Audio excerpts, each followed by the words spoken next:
ৰাৱণ আছিল শিৱ ভক্ত, কিন্তু সেই ৰাৱণক কোনে মাৰিলে? হনুমান। হনুমান কাৰ অৱতাৰ? শিৱৰ অৱতাৰ। শিৱৰে এটা অৱতাৰ হ'ল হনুমান। এই হনুমানে গৈ কি কৰিলে? ৰাৱণৰ লংকা জ্বলাই দিলে। ৰাৱণৰ নাশ হোৱাৰ মূল কাৰণটো এটা হ'ল হনুমান। গতিকে সেইকাৰণে যে যদি কোনোবাই তেনেকুৱাকে ভক্তি কৰে, অৰ্থাৎ ঈশ্বৰৰ ওচৰত ভক্তি কৰক, যেনেকে সেনেকে নহয়। ইয়াতে ক'লে, হেন জানি যাৰ মুখ সৰ্বথা ইচ্ছা আছে, পৰীক্ষিত তেৱে শুনি কৃষ্ণ কথা শুনা, দিবে চিত্ত কৃষ্ণ গুণ নাম কীৰ্তনত, কৃষ্ণকে পাদপদ্ম স্মৰিবে মনত। আৰু চিত্তটো কৃষ্ণৰ গুণ নাম কীৰ্তনত দিয়া। চিত্ত আমি যিটো নেকি ভাৱনা, এই ভাৱনাটো কৃষ্ণৰ গুণ নাম কীৰ্তনত দিয়া, কৃষ্ণকে পাদপদ্ম স্মৰিবে মনত। আৰু কৃষ্ণৰ অভয় চৰণ দুখানি কি কৰিব লাগে? আমি হৃদয়ত চিন্তা কৰিব ল'ব লাগে। কৃষ্ণৰ যদি অভয় চৰণ দুখানি যদি আমি চিন্তা কৰিব পাৰো, তেতিয়াহে আমাৰ কি হ'ব? জীৱনত গতি হ'ব।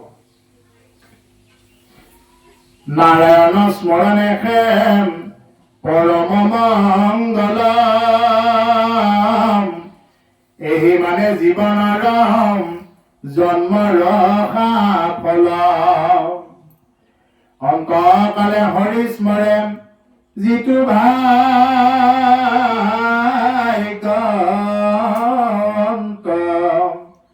ও তাৰ মহিমা কৈ কোনে পাৱে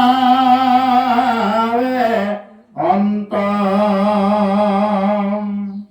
নাৰায়ণ স্মৰণে পৰম মংগল। যদি কোনোবাই নাৰায়ণ বুলি নাম ল'ব পাৰিলে, নাৰায়ণ স্মৰণ কৰিলে কি হৈ যাব? তেওঁৰ জীৱনত মংগল আহিব।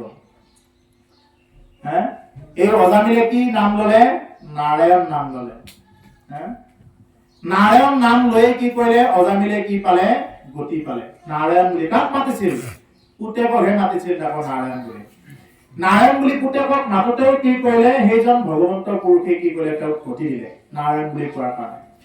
গতিকে আমি জীৱনত এইটোৱে চাব লাগে, ইচ্ছা যাওক বা ইচ্ছা নাযাওক, ইচ্ছা নগলেও আমি ৰাম নাম জপ কৰি থাকিব লাগে, ইচ্ছা গলেও জপ কৰি থাকিব লাগে। আমি জীৱনৰ পৰা যদি বেয়াখিনি বাদ দিব পৰা নাই, আমি ভালখিনিও বাদ দিব নালাগে। এইটো যদি কোনোবাই চেষ্টা কৰে, তেতিয়াহ'লে ভক্তিৰ দিশত তেওঁ আগবাঢ়িব পাৰিব। হয়, আমি মায়াৰ মোহত থাকি আমি বিভিন্ন বেয়া বস্তুবিলাক আমি বাদ দিব পৰা নাই। যেনিবা কিছুমান অখাদ্য খাই আছে, নকৰিবলগীয়া কামবিলাক কৰি আছে, ঠিক আছে। ঈশ্বৰৰ ওচৰত যদি সমৰ্পণ হয়, হে প্ৰভু এইবিলাকো যাতে এৰিব পাৰো, এই বুলি যদি কোনোবাই সদায় যদি ৰাম ৰাম ৰাম ৰাম কৰি যদি থাকে, তেতিয়াহ'লে তেওঁ দেখিব এইটো দ্বাৰাই তেওঁৰ ভক্তি হ'ব আৰু এইবিলাক চব এৰিব পাৰিব। চব বিলাক এৰিব পাৰিব, এইবিলাক একো নাই। কেৱল বলটো ক'ত থাকিব? নামৰহে বল, নামৰ বল। আৰু নাম ধন যদি কোনোবাই কামাই কৰি নোলোৱাকৈ মৰিলে, তেওঁৰ সমান দুৰ্ভগীয়া আৰু নাই। বেচেৰা বুলি কৈছো সেইসকলক। কি লৈ যাব? কি লৈ যাব? যদি নাম ধনে নাই, তেওঁ কি লৈ যাব? এই ধন আমাৰ ইয়াৰ পৰা যদি আমি ভৈৰৱকুণ্ড পাৰ হৈ ভূটানলৈ যাওঁ, ভূটানতে আমাৰ এই ধন নাই, কামত নাই। আৰু এইটো ধন এই ধনটো আমাৰ কামত নাই। এইখিনি ভৈৰৱকুণ্ড পাৰ হৈ গলে, যিটো নেকি আমি গান্ধী মাৰ্কাটো তাতে নচলে, এইটো সেইখিনিতে নচলে। এইখিনি ভৈৰৱকুণ্ড পাৰ হৈ গলে তোমাৰ যিমান ধনে নাথাকক কিয়, এইবিলাক ক'ত লৈ যাবা? ক'ত লৈ যাবা? এইবিলাক কোনো কামৰ নহয়। এইবিলাক তুমি জীয়াই আছা, থাকা কেইটা দিন ধুনীয়াকে খাই থাকা, তাৰপিছত ধুনীয়াকে যোৱাৰ সময়ত কি লাগিব? নাম ধন লাগিব। আমি ইয়াৰ পৰা কলাইগাঁৱত গৈ যদি আমি চাহ কাপ খাব বিচাৰো, কি লাগিব? এইটো ধন লাগিব, গান্ধী ধনটো লাগিব। এইটো ধন নোহোৱাকে একাপ চাহো নিদিয়ে। ঠিক তেনেকুৱাকে আমি ইয়াৰ পৰা এটা আত্মা এই ভূলোক, ভুৱলোক, জনলোক, মহলোক, তপলোক, সত্যলোক, সত্যলোকত ব্ৰহ্মা থাকে, ব্ৰহ্মাৰ ওপৰত বৈকুণ্ঠ। এই বৈকুণ্ঠ লোকত যাবৰ কাৰণে কি লাগিব? কি ধন লাগিব? নাম ধন লাগিব। নাম ধন হলেহে এটা আত্মা তেওঁ বৈকুণ্ঠগামী হ'ব পাৰিব। যদি তেওঁৰ জীৱনত নামেই নাই, তেওঁ জিৰ' হৈ আছে, কি লৈ যাব তেওঁ? সেইকাৰণে আজি বহুত শিক্ষিত বুদ্ধিজীৱী বুলি ওলাই। মহাপুৰুষ শংকৰদেৱ গুৰুজনাই জানি শুনি আমাক ইমান ধুনীয়াকৈ ক'লে।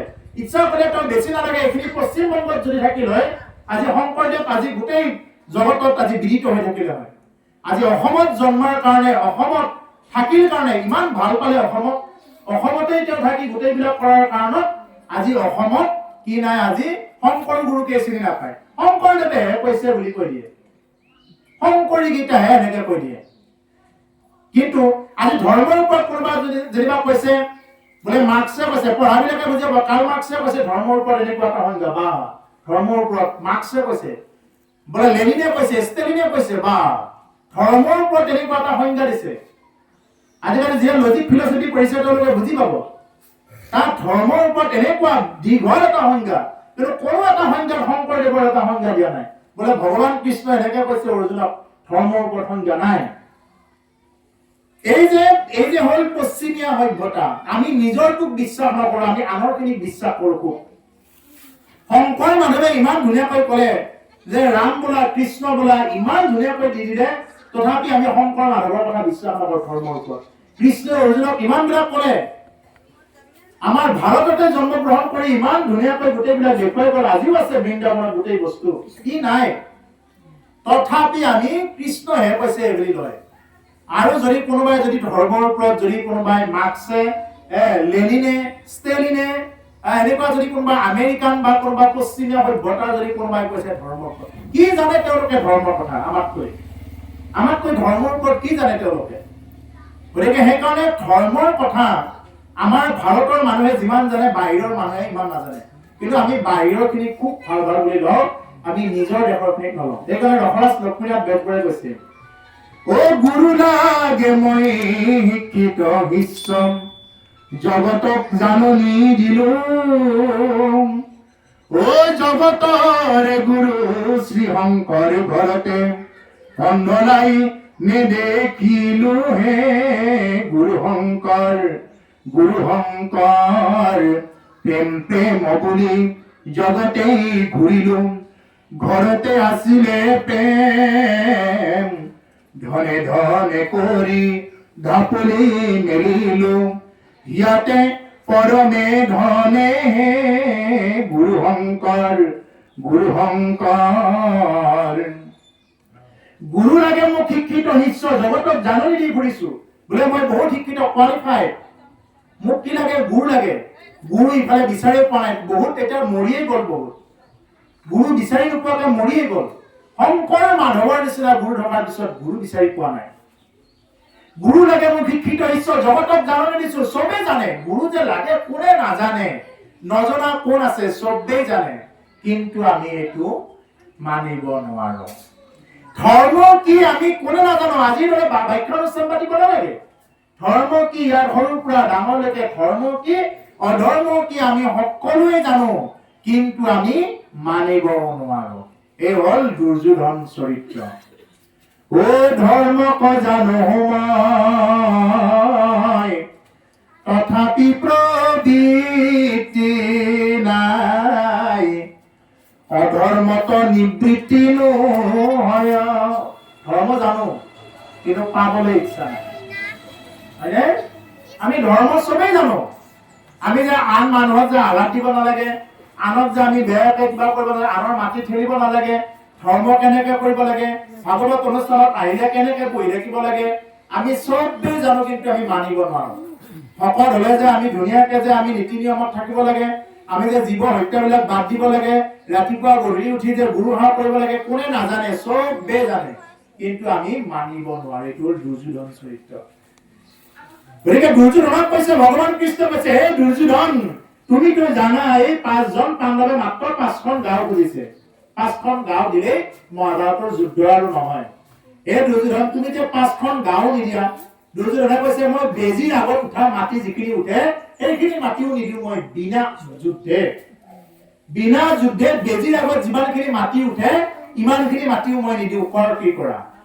এতিয়া ভগৱান কৃষ্ণই কৈছে, দুৰ্যোধন তুমি জানে নে নাজানা এইটো যে তোমাৰ ভুল হৈছে, এইটো যে পাপ হব?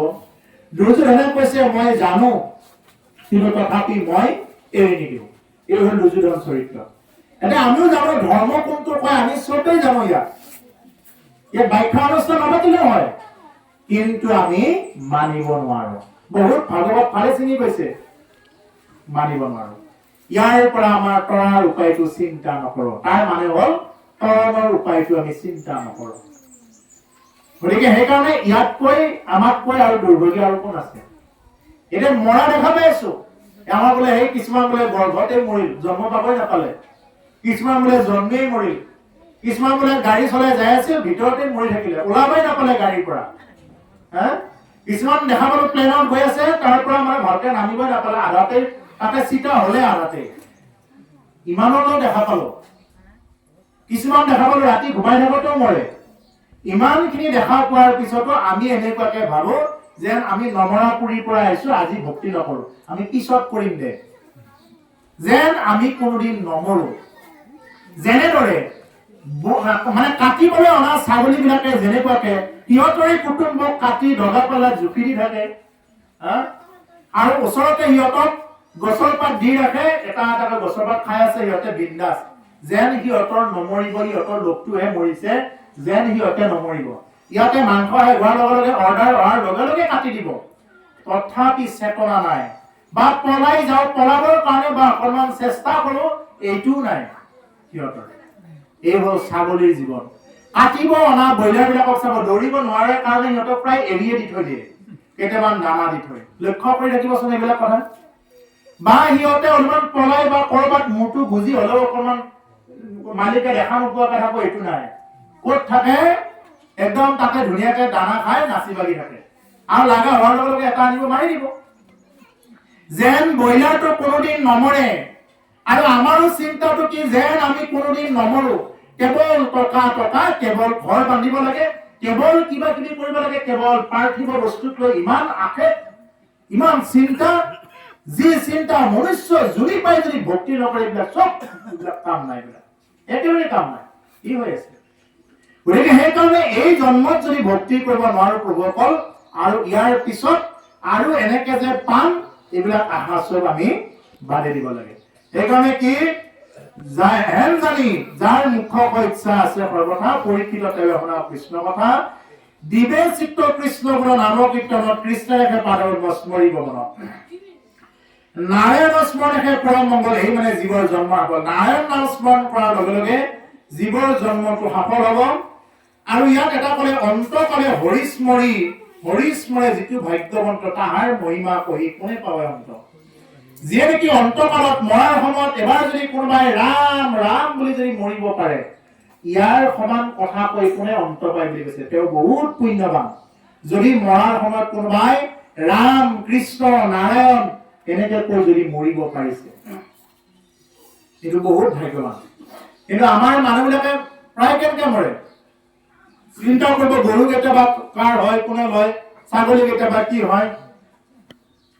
এইজন ভৰত আছিল, জৰা ভৰতৰ কথা ভাগৱততে আছে। ভৰতে চব বিলাক বাদ দি থৈ কি কৰিছিলে, ৰাজ্য পৰ্যন্ত গোটেই ৰাজ্যখন বাদ দি থৈ, দেশ চলাব বাদ দি, পুতেকক গতাই দি কি কৰিলে, ভৰতে এই মানে হেৰি কৰিব আহিছিলে, তপস্যা কৰিব আহিছিলে। এই তপস্যা কৰিব আহোতে কি কৰিলে, তেওঁ মানে এদিনাখন মানে দেখা পালে এটা মানে হৰিণা, গাভিনী হৰিণা এটা এই বাঘে খেদি লৈ আহিছে। এই ভয়তে মানে কি হৈ গ'ল, হৰিণাটো জাপ দিলে নহয় নদীটোত। এই জাপ দিয়াৰ লগে লগে গাভিনী হৰিণটো ঠিক জাগো জাগো হৈ আছিল, পোৱালিটো জন্ম পালে, মাকো গুচি গ'ল। এতিয়া এই পোৱালিটো ঘৰতে মৰমতে ভাবিলে কি এটা কাম কৰো, মৰমতে উঠাই আনিলে পোৱালিটো। বোলে এই পোৱালিটো ইমান মৰম লগা পোৱালি হৰিণাৰ, গতিকে ঘৰতে কৰবাৰ পৰা গাখীৰ ধুই আনি কিবা কৰি এনেকে এই পোৱালিটো ডাঙৰ দীঘল কৰিলে। ডাঙৰ দীঘল কৰিলেতো কৰিলে, এনেকে থাকি হৰিণাটোৰ মায়াত পৰি গ'ল ঘৰতে। এনেকুৱা মায়াত পৰি গ'ল, হৰিণাটো মানে ক'ত গৈছে ক'ত নগৈছে এনেকুৱাকে পুৰাকে হৰিণাটোকে লক্ষ্য, কি বাইনে খাইহে দিয়ে। আৰু ধুনীয়াকে তেওঁ যেতিয়া তপস্যা কৰিব আহিব, গাতে গা লগাই হৰিণাটো থাকিব। আমাৰ ছাগলীকেইটাৰ গাটো লাগিলে কিমান ধুনীয়া লাগে, ছাগলী এটা যদি আহি গ'লে আমাৰ ওচৰত ধুনীয়াকে শুই দিয়ে, আমি কিমান মৰম কৰো। আৰু হৰিণা তাতে দেখিবলৈতো আৰু ইমান ধুনীয়া, তাতে পোৱালি হৰিণ। ভৰতে সেই হৰিণাৰ মোহত মোহিত হৈ গ'ল। যি ভৰতে ৰাজ্যৰ মোহে বাদ দিছিল, সেই ভৰতে আজি হৰিণা তাৰ মোহত মোহিত হৈ গ'ল। আৰু মোহিত হৈ কি হৈ গ'ল, তেওঁৰ এটা সময়ত এইবিলাক হেৰি কৰিব পাহৰিয়ে থাকিলে, সময় নাপায়। মৰাৰ সময়ত তেওঁৰ চিন্তা হ'ল, এতিয়া হৰিণাটো কি এবাৰ খাব, মই যোৱাৰ পিছত বাঘে খায় নে সিংহে খায়, এই বুলি ভৰতৰ চিন্তা হয়। আৰু সেই চিন্তাটো হয় মৃত্যুৰ পিছত ভৰতে হৰিণাৰ জন্মই পালে, পুনৰ হৰিণাৰ জন্ম পালে। সেই হৰিণাৰ জন্মত তেওঁ কি কৰিলে, তেওঁ আৰু আগৰ ভুলটো নকৰো বুলি হৰিণাৰ জন্মটো দুদিনমান পিছত সেইটো বাদেই দি দিলে, একদম সেইটো শেষ কৰি পিছৰ জন্মত ভক্তিৰ বলত আকৌ পুনৰ এজন ধুনীয়া মানে কি হৈ গ'ল মানে সুস্বাস্থ্যৱান তেওঁ আকৌ পুনৰ মানে এজন হেৰি হ'ল আৰু ভক্ত হৈ গ'ল। তেওঁ তেতিয়া জ্বৰ ভৰত বুলি গ'ল, জ্বৰতা প্ৰাপ্ত জ্বৰৰ নিচিনাকে থাকিব ধৰিলে। পিছত কিয় জ্বৰৰ নিচিনাকে থাকিব ধৰিলে? বোলে এই দুনিয়াত কথা ক'লে বিপদ নকওঁ মই, কথা ক'লে মানুহে পণ্ডিত বুলি ভাবিব, মোক পূজা কৰিব মাতিব, মোক দান দিব, দান দিয়াৰ লগে লগে পুণ্যখিনি তেওঁৰ ওচৰত যাব। এজন যদি ভকতক দান দি দিয়ে, যিকোনো বস্তু যদি দান দি দিয়ে, দান দিয়াৰ লগে লগে যদি তেওঁৰ প্ৰকৃত ভকত হয়, তেওঁৰ পৰা পুণ্যটো কিছু নহয় কিছু তেওঁৰ তাত গুচি যাব। সেইকাৰণে প্ৰকৃত ভকতসকলে দান একো বস্তু নাপালেই ভাল পায়, প্ৰকৃত যিসকল ভকত। আৰু অপ্ৰকৃতখিনিহে বিচাৰি ফুৰে, দান দিলে, ধুতি দিলে, চোলা দিলে, এইবিলাক অপ্ৰকৃতহে বিচাৰে। আৰু প্ৰকৃত ভকতে এইবিলাক নিদিলেই ভাল পায়। কিয় ভাল পায়? কাৰণ দিয়াৰ লগে লগে ভৰতে পিছত আকৌ পুনৰ কি কৰিলে, এই তেনেকুৱাকে একদম জ্বৰতাৰ নিচিনাকে থাকি ৰঘুগণক তেওঁ কি কৰিছিলে, পুনৰ পিছত তেওঁ চিনাকি দি ভাগৱত ভক্তিৰ কথা তেওঁ কৈছিলে। যিকি নহওক প্ৰভুসকল এতিয়া এই শেষৰ জন্মত অন্তৰকালত যদি কোনোবাই ভক্তি কৰি, এতিয়া ঘৰতে অন্তৰকালত হৰিণা চিন্তা কৰাৰ কাৰণে হৰিণ জন্ম পালে। এতিয়া আমি যদি অন্তৰকালত মৰাৰ সময়ত যদি আমি গৰু কেইটা চিন্তা কৰি থাকো, আমি গৰুৱে হ'ব লাগিব। ছাগলীৰ কথা চিন্তা কৰি থাকিলে ছাগলী হ'ব লাগিব। সাপৰ কথা চিন্তা কৰি থাকিলে সাপেই হ'ব লাগিব। এতিয়া এইখিনিতে মনত পৰিছে, বহুতে শিৱ পূজা কৰে, ভিতৰত যদি সাপ এডাল যায় নহয়, মানুহক কৈ ফুৰে আমাৰ মন্দিৰত এডাল সাপ আছে দেই, সাপ আছে, বিৰাট জহাই ফুৰে। এইটো তেওঁৰ আটাইতকৈ দুৰ্ভাগ্য। সাপডাল যে খেলি গেলে, সাপেতো ঠাই পালেতো থাকিবই। যি ৰজা পৰীক্ষিতে সাপডাল দেখি গুৰুদেৱক প্ৰশ্ন কৰিছে, হে গুৰুদেৱ, মই সাপডাল দেখি মৰিম নে নেদেখি মৰিম? তাৰমানে সাপডাল দেখি দেখি যদি মৰিব লগা হয়, পৰীক্ষিতে পিছৰ জন্মত সাপেই যোনি প্ৰাপ্ত হ'ব। সেইকাৰণে গুৰুদেৱক কৈছে, গুৰুদেৱ মই যাতে সাপডাল দেখি মৰিব লগা নহয়। গুৰুদেৱে কৈছে, তুমি সাপডাল নেদেখিবা যদি তোমাক তোমাৰ পৰা পৃথক কৰিব পাৰা। তোমাক যদি তোমাৰ পৰা পৃথক কৰিব পাৰা, তুমি সাপডাল নেদেখিবা। আৰু সাপডাল দেখিবা যদি তোমাক তোমাৰ পৰা পৃথক কৰিব নোৱাৰা। তাৰমানে কি, মই আৰু মোৰ শৰীৰটো বেলেগ বেলেগ নেকি? তেতিয়া গুৰুদেৱে কৈছে, তুমি কৈছা, ঠিকে কৈছা, যে তুমি আৰু তোমাৰ শৰীৰটো সম্পূৰ্ণ বেলেগ বেলেগ। তাৰমানে মই আৰু মোৰ শৰীৰটো সম্পূৰ্ণ বেলেগ বেলেগ। এই শৰীৰটোৱে মই নহয়, মই আৰু মোৰ শৰীৰটো বেলেগ বেলেগ। এইটো আমি মানি ল'ব লাগিব। এইটো দেহতত্ব, এইটো জানিলে হ'ল। দেহতত্ব বেলেগ নাজানিলেও কথা নাই। এইটো যদি অন্তত জানো, বোলে হাত কেইখন কাৰ হাত বুলি ক'লে কি বুলি ক'ব? সহজত্বত মোৰ হাত। ভৰি কেইখন কাৰ? মোৰ ভৰি। কোনোবাই ক'ব নেকি মই ভৰি, মই পেট, এনেকে কয় নেকি? নকয়। মই হাত বুলি কয় নেকি? নকয়। মোৰহে হাত, ভৰিখন মোৰহে। মোৰ মানে কোন মোৰ? মই এজন বহি আছো, কোন মই? মই হলো আত্মা, মই বহি আছো ভিতৰত। মই যোৱাৰ লগে লগে এইবিলাক ইয়াত পৰি ল'ব। বোলে আজি মোৰ মন নাই দিয়ক, মন নাই, মনটো কাৰ? মনটো মোৰহে। চিত্ত বুদ্ধি এইবিলাক চব মোৰ। গতিকে সেইকাৰণে মই আৰু মোৰ শৰীৰটো সম্পূৰ্ণ বেলেগ বেলেগ। এতিয়া শৰীৰটোৰ খাদ্য হ'ল বিভিন্ন প্ৰকাৰ ভাজা পোৰা মছলা, এইবিলাক শৰীৰৰ খাদ্য। এতিয়া মোৰ খাদ্য খালে নাই, অৰ্থাৎ আত্মাৰ খাদ্য হৰি নাম। হৰি নাম খাই মোৰ শৰীৰটোক, অৰ্থাৎ মোৰ জীৱটোক পুষ্ট কৰাইছো নে নাই? জীৱাত্মাক পুষ্ট কৰাইছো নে নাই? ৰাম নাম লৈ, কৃষ্ণ নাম লৈ কিমান লাখ ললো আজিৰ পৰা? চিন্তা কৰক সেইটো। এতিয়া মোৰ কথা আহিল যে আমি দিনত কেইহাজাৰ নাম লৈছো। ঘৰ থাকিলেতো নহব, ভকতৰ কাৰণে হাজাৰ হাজাৰ নাম ল'ব লাগিব। বহুতো লাখ লাখ লয়, হাজাৰ হাজাৰ নাম ল'ব লাগিব একদিনত। আৰু তেওঁ নামঘৰৰ ভিতৰত এক্সট্ৰাকে ল'ব লাগিব। তেওঁ উঠাই বহাই খোৱা হোৱাই তেওঁ নামী হৈ থাকিব লাগিব। যদি ভকতে আৰু এনেই চৰ্মবেশী হলে নহব। আৰু বোলে মই বাহিৰত এটা ভিতৰত এটা, বাহিৰত ধুতি চোলাযোৰ পিন্ধি ঘূৰি ফুৰিছো, আকৌ ভিতৰত দিগি যাই বোলে একো নাই, এনেকে নহব। নামেই হ'ব লাগিব। গতিকে ভৱ শব্দে ভৱ বিমোচন, ভৱ সংসাৰখনৰ পৰা কেনেকে মোচন হ'ব পাৰি আহা যোৱাটো। ভৱ শব্দে কেৱল কৃষ্ণ ভগৱতী, ত শব্দে তৰণৰ উপায় ধৰম। এইটো হ'ল প্ৰকৃত ভকত। যদি ভৱ মানে ভোজ খোৱা হয়, যদি কেৱল বস্তু হোৱাৰ লগে লগে আহিব, কিন্তু পুথি শুনা মানুহ নাই। অশব্দে ক'ত কি আছে বিচাৰি ফুৰা, ত শব্দে তালি টোপোলা বান্ধা, এই যে ভকতৰ কথা কিন্তু কোৱা নাই। বোলে মই টোপোলা বান্ধি লৈ যাম, এই আমাৰ চলি পলি কেইটা থাকিলে সিহঁতলৈ লৈ যাওঁ, এইবিলাক বাদ দিয়ক। এইবিলাক কি?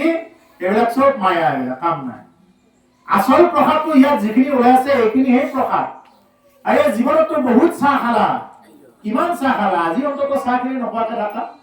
আজি জিভাবোৰক ক'ব লাগে মই, এই জিভা জানো তই ৰসৰ সাধক, কেনে নবলখ ৰাম বাণী তই ৰসৰ চাপ নব জানো জিভাত ক'ব লাগে মই জিভাত গালি পাৰিব লাগে মানৱ পুৰুষে কৈছে নহয় গালি পাৰিছে হে আপুনি আপোনাৰ বন্ধু আপুনি আপোনাৰ শত্ৰু আপুনি আপোনাৰ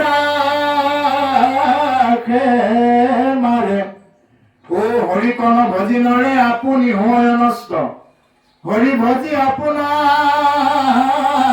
কতাৰে ৰাম ও হৰি ভজি আপোনাৰ কতাৰে ইয়াত কোনো কাৰো বন্ধু নাই কোনো কাৰো শত্ৰু নাই তুমি তোমাৰ নিজে নিজৰ বন্ধু আপুনি আপোনাৰ বন্ধু আপুনি আপোনাৰ শত্ৰু তুমি তোমাৰ নিজে নিজৰ শত্ৰু তুমি তোমাৰ নিজে নিজক ইচ্ছা কৰে ৰাখিব পাৰা ইচ্ছা কৰে তুমি মাৰিব পাৰা ইচ্ছা কৰে তোমাৰ জীৱনটো উদ্ধগতিলৈ নিব পাৰা ইচ্ছা কৰে তোমাৰ জীৱনটো অধোগতিলৈ নিব পাৰা হৰিক নভজি নৰে আপুনি হয় নষ্ট যিয়ে হৰিক ভজন নকৰে তেওঁ নিজে নিজে নষ্ট হৈ যায় হৰি ভজি আপোনাৰ কটাৰে যদি কোনোবাই হৰি ভজনা কৰে তেতিয়াহে তেওঁ নিজক তাৰিব পাৰে অন্যথা তেওঁ ইয়াৰ পৰা তৰি যাব কেতিয়াও নোৱাৰে গতিকে সেইকাৰণে প্ৰভুকল ইয়াতে কৈছে অন্তকালে হৰি স্মৰে যিটো ভাগ্যৱন্ত তাহাৰ মহিমা কৰি কোনো অন্ত নাপায় বুলি কৈছে কোনো অন্ত নাপায় যিয়ে নেকি মৰাৰ সময়ত ৰাম বুলিব আমাৰ এতিয়া মৰাৰ সময়ত কি বুলি কয়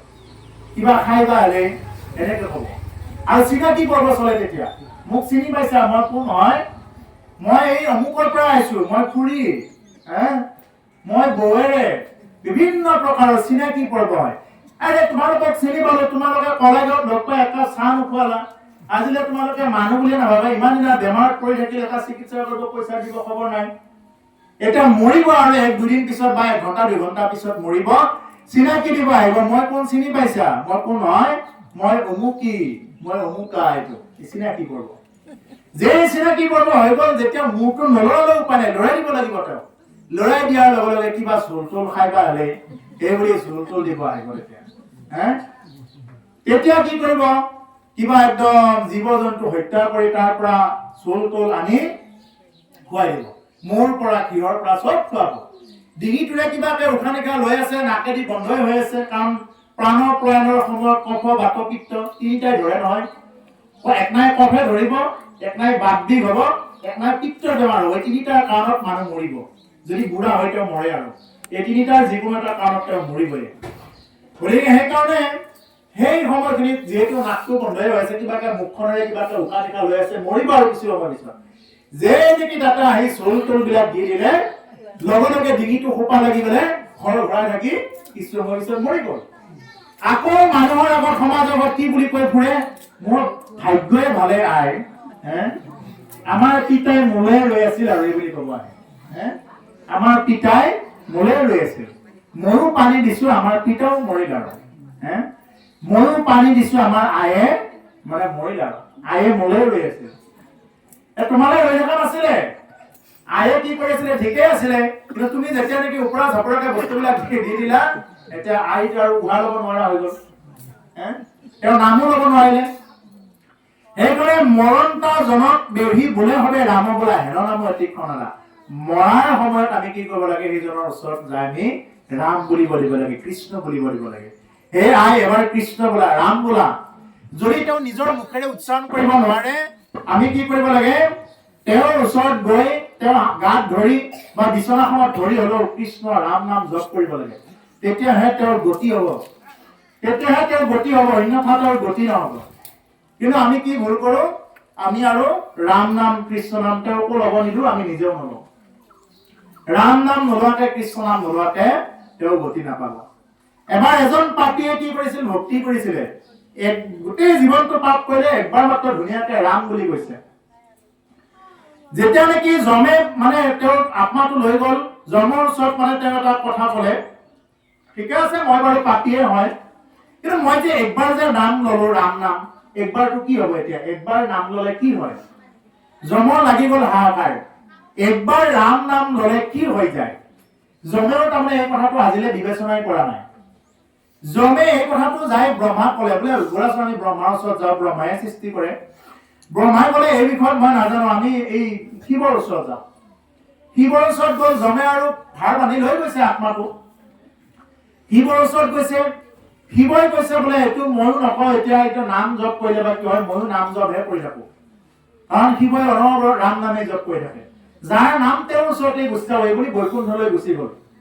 বৈকুণ্ঠলৈ গুচি যায় তেতিয়া ভগৱানক ক'লে বোলে, ভগৱান আমি এই আত্মা এটা লৈ আহিছো, বাহিৰতে থৈ দিছো এইটো, এতিয়া আপোনাৰ ওচৰত আহিলো। কথাটো হ'ল যে এটা আত্মাই একবাৰ যদি কোনোবাই ৰাম নাম লয় তেওঁৰ কি হয়? তেতিয়া ভগৱানে কি ক'লে যে একবাৰ ৰাম নাম বোলাৰ কাৰণে এটা পাপী আত্মাই যমৰে, ব্ৰহ্মাৰে, শিৱৰে কান্ধত উঠি এই বৈকুণ্ঠ পালে। এটা আত্মা একবাৰ ৰাম নাম লোৱাৰ কাৰণত তেওঁ বৈকুণ্ঠ পালে, এটা আত্মা। গতিকে তেতিয়াহ'লে যিসকলে লক্ষ লক্ষ কোটিবাৰ নাম জপ কৰিছে তেওঁলোকৰ কি হ'ব এইটো চিন্তা কৰক। ভগৱানে নিজে কৈছে মই বিক্ৰী দিব পাৰো সেইসকলৰ ওচৰত। তেওঁ নিজে দি দিব পাৰে, সমস্ত ভুৱন দি দিব পাৰে। নালাগে নালাগে বুলি ক'ব। কি সম্পত্তি কিবা কৰি আছে, নালাগে নালাগে বুলি ক'ব লাগিব। নালাগে মোৰ সম্পত্তি বুলি ক'ব লাগিব তেওঁ। এই হ'ল নাম। সেইকাৰণে কৈছে এতিয়া তোমালোকে যিটো আত্মা লৈ আহিলা, এই আত্মাটো বৈকুণ্ঠত আহিলে আৰু পুনৰ ঘূৰি নাযায়, বৈকুণ্ঠ বাকী হৈ গ'ল। কাৰণ কিয়? বৈকুণ্ঠত যিবিলাক জীৱ আহে চাৰি হস্ত হৈ যায়, শংখ চক্ৰ গদা পদ্ম ধাৰণ কৰি পুনৰ পাপ তাপ যি আছিল চব মোচা যায়, তেওঁ পুনৰ বৈকুণ্ঠৰ পাৰিষদ হৈ যায়। গতিকে এই কথাটো পিছত গম পালে যে একবাৰ নাম ললে কি হয়। অজামিলে একবাৰ নাৰায়ণ নাম লৈছে, পিছত কি হয় সেইটোও গম পোৱা নাছিল জমে, যে এই যে একবাৰ নাৰায়ণ বুলি ক'লে কি হ'ল। তেতিয়া জমে পিছত মানে এই দুধবিলাকক কৈছে, মই তোমালোকক ক'বই পাহৰি আছিলো কথাটো, যি মৰা মানুহে মৰিবৰ সময়ত যদি কোনোবাই ৰাম নাম লয়, ভগৱানৰ নাম লয়, তেওঁলোকৰ ওচৰত কেইবা কিলোমিটাৰ আঁতৰতে থাকিবা, তাৰ ওচৰতে নাযাবা। কাৰণ কিবাকে যদি বিষ্ণুদূতে দেখা পায় তোমালোকৰ হাড়ামুড়া ভাঙি চেচ কৰি দিব। যিসকলে নেকি ৰাম নাম জপ কৰে ইমানেই কেপাচিটি।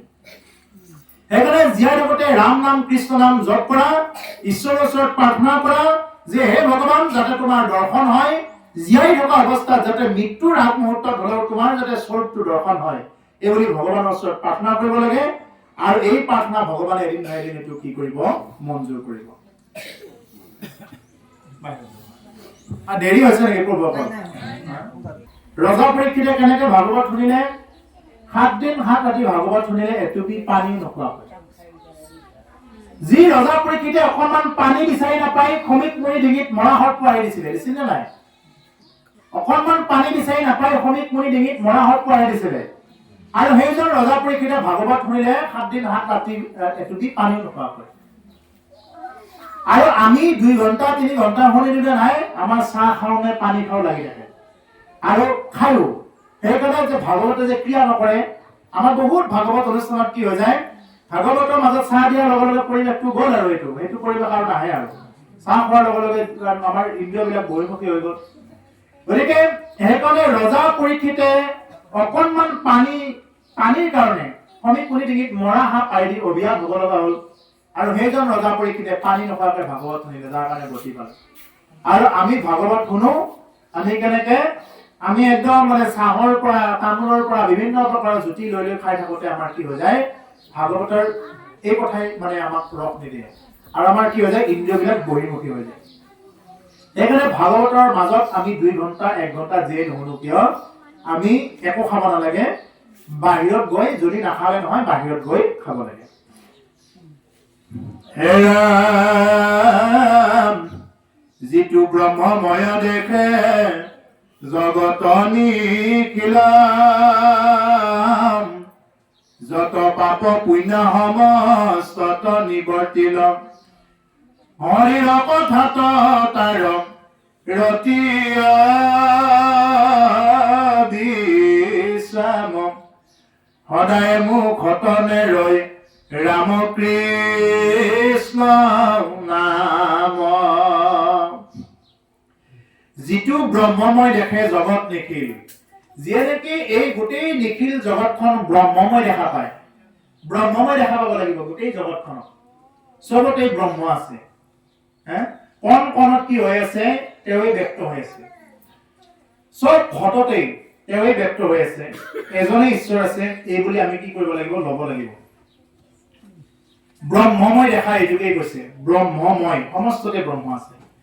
যত পাপ পুণ্য সমস্ত নিবৰ্তিল আৰু যিয়ে নেকি এই ব্ৰহ্মময় দেখা পাব পাৰিলে তেওঁৰ পাপ পুণ্য একো নাথাকিল তেওঁ পাপ আৰু পুণ্য এই দুইটা গতি মানে সমান কৰিব পাৰিলে পেৰেল গতি বুলি ক'ব এইটো সমান গতি যেনেকৈ ৰেলৰ চিৰিবিলাক সমান গতিৰে যাই থাকে ৰেল এখন ঠিক তেনেকুৱাকে মানে কি যে আমাৰো জীৱনত যদি পাপ বেছি থাকে পুণ্য কম থাকে তেতিয়াও নহব পুণ্য বেছি থাকিলেও ভোগ ভঞ্জি পুণ্য ক্ষয় কৰিব লগা হয় গতিকে সেইকাৰণে যদি কোনোবাই এই জগতখনত থাকি ব্ৰহ্মময় দেখে গোটেইবিলাক জীৱ আমি যিমানবিলাক জীৱ দেখা পাই থাকো আমি হাঁহ পাৰ চৰাই চিৰিকটি এইবিলাক জীৱ আমি কি কৰিব নালাগে সেইবিলাক মাৰিব নালাগে যিমান পাৰি দেই এইটো মই কাকো আজ্ঞা কৰিব নাযাওঁ কিন্তু ভাগৱত ধৰ্মৰ ফালৰ পৰা কৈছো ইয়াতেই কৈছে ব্ৰহ্মময় দেখা পাব ইয়াতেই দিছে গতিকে সেইকাৰণে আমি যদি কিবা খাইও আছো আমি সেইবিলাক আমি নিজৰ জীৱাবোৰক গালি পাৰিব লাগে তইহে মোক ভক্তিত যাব দিয়া নাই এইবুলি জীৱাবোৰক গালি পাৰিলে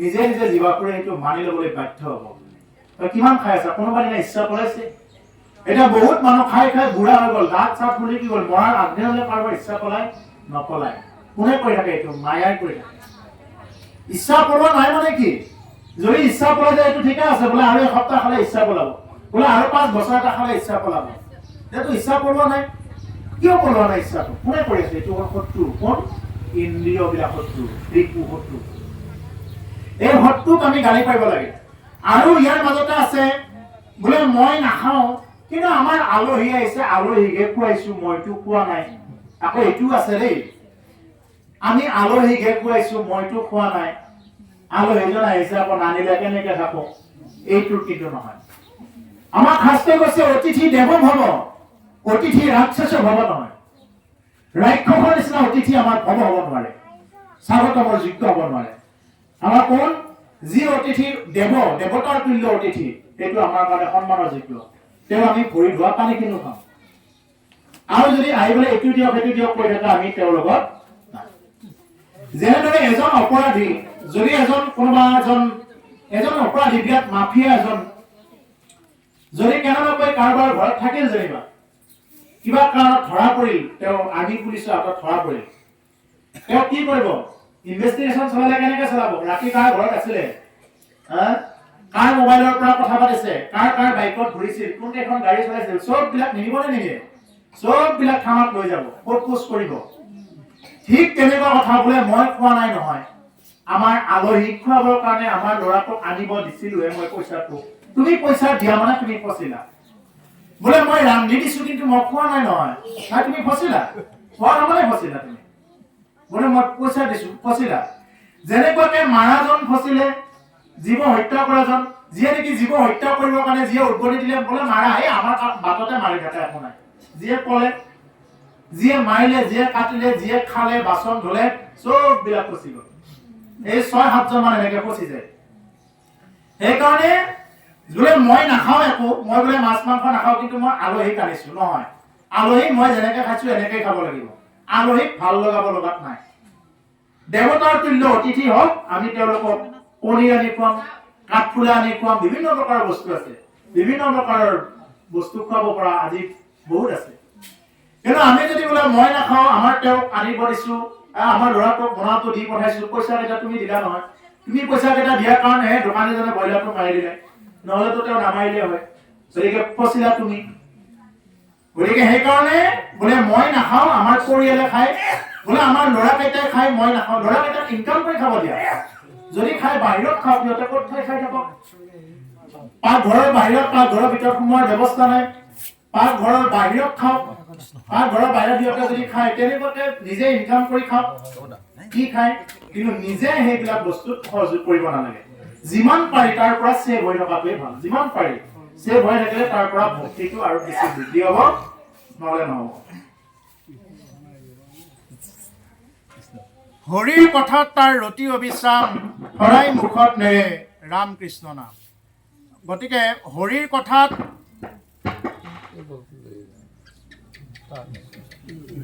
এই সুস্থ দুখ আছে যাৰ নেকি ৰতি থাকে অবিশ্ৰাম বিশ্ৰাম নোলোৱাকৈ মানে জিৰণি নোলোৱাকৈ যাৰ নেকি মানে ৰতি থাকে সদায় মুখত নেৰৈ ৰাম কৃষ্ণ নাম আৰু সদায় মুখত যিয়ে নেকি ৰাম কৃষ্ণ নাম নেৰে আৰু তেওঁ এই গোটেই জগতখন ব্ৰহ্মময় দেখা পাব পাৰে অন্যথা নোৱাৰিব বুলিবাৰ পূৰ্ব কিনো কহিলা মুনি ইটো কথা একো পুৰুষতো নতো শুনি শুনা সাৱধানে আৰু নৃপতি উত্তৰ ইটো ভাগৱত শাস্ত্ৰ ইটো মহাভাগৱত শাস্ত্ৰ বৈকুণ্ঠৰ এৰা মাত মহাধৰ্ম একে নামে প্ৰখ্যাত ও শ্ৰৱণ মাত্ৰকে কৰে কৃষ্ণক সাক্ষাৎ পূজা নমস্কাৰ ধ্যান সমস্তে দুষ্কৰ ও হৰি গুণ নাম ধৰ্ম মহাসুখ কৰ। ইয়াতে ক'লে বুলিব অপূৰ্ব কিনো কহিলা মুনি। এতিয়া শুকমুনিয়ে পৰীক্ষিত কৈছে, হে ৰাজন, তুমি হয়তো মোক ক'ব পাৰা এইটো কি অপূৰ্ব কথা কৈছা, এইটো কি অপূৰ্ব কথা কৈছা যে কি যে ইটো পুৰুষতো একো নতো শুনি, যে যিবিলাক কথা ক'লা মইতো আগতে কাৰো পৰা শুনা নাই, এই বুলি হয়তো তুমি ল'ব পাৰা, তুমি হয়তো ভাবিব পাৰা। এটা আজিও হয়তো কোনোবাই ভাবিব পাৰে আগতে দেখোন এনেকুৱা কোনেও এনেকুৱা মাছ মাংসৰ কথা ইমান দেখোন হেৰি কৰি পোৱা নাই, এওঁহে কৈ আছে কথাখিনি, কোনোবা হয়তো ভাবিব পাৰে নতো শুনি, হয়তো কোনেও নক'বও পাৰে, হয়তো ক'বও পাৰে, হয়তো নক'বও পাৰে, মই শুনা নাই, হয়তো নক'বও পাৰে, ক'বও পাৰে।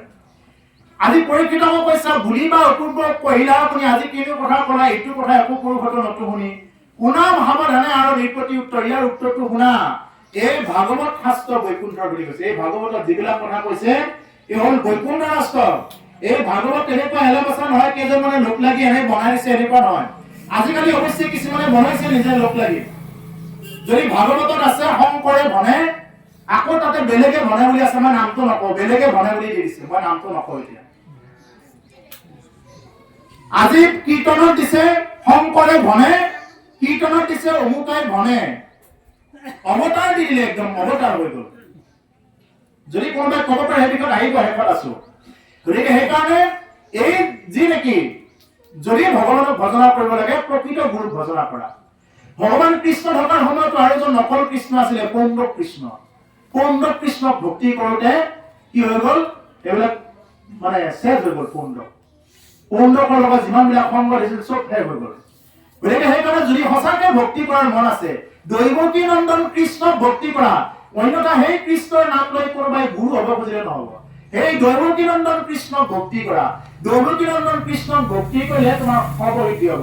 সেইকাৰণে অৰ্জুনক কৈছে, হে অৰ্জুন, সৰ্ব ধৰ্মান পৰিত্যাজ্য মাম একং শৰণং ব্ৰজ অহং ত্বাং সৰ্ব পাপেভ্যো মোক্ষয়িষ্যামি মা শুচঃ। হে অৰ্জুন, তুমি যিমান বিলাক জানো বুলি লৈ আছা, যিমান বিলাকক লৈ তুমি কিবা কৰি আছা ধৰ্ম বুলি, চব বিলাক বাদ দি তুমি মোৰ ওচৰত শৰণাপন্ন হোৱা, মই তোমাক চব বিলাকৰ পৰা মুক্তি দিম, গতি দিম। সেইকাৰণে প্ৰভুসকল, আমাৰ মেইন কথা হ'ল আমি ঈশ্বৰৰ প্ৰাপ্তি হ'ব লাগে। যোনে যি পন্থাত নাথাকো কিয় ঈশ্বৰৰ প্ৰাপ্তি হ'ব লাগে। কিন্তু সেই বুলি এনেকুৱা নহয় যে আচল ঈশ্বৰক বাদ দি তুমি নকল ঈশ্বৰক ভজিব যাবা। আচল ঈশ্বৰ ভজনা কৰা, আচল ঈশ্বৰক ভজনা কৰিলেহে তুমি কি কৰিব পাৰিবা, সুখে সংসাৰ কৰিব পাৰিবা। অন্যথা ইয়াৰ বাহিৰে আৰু অনেক আছে। আজি আমাৰ অসমৰ বাহিৰতো বিভিন্ন প্ৰকাৰৰ ভাৰতৰ বিভিন্ন স্থানত কি কৰি আছে, আজি আমাৰ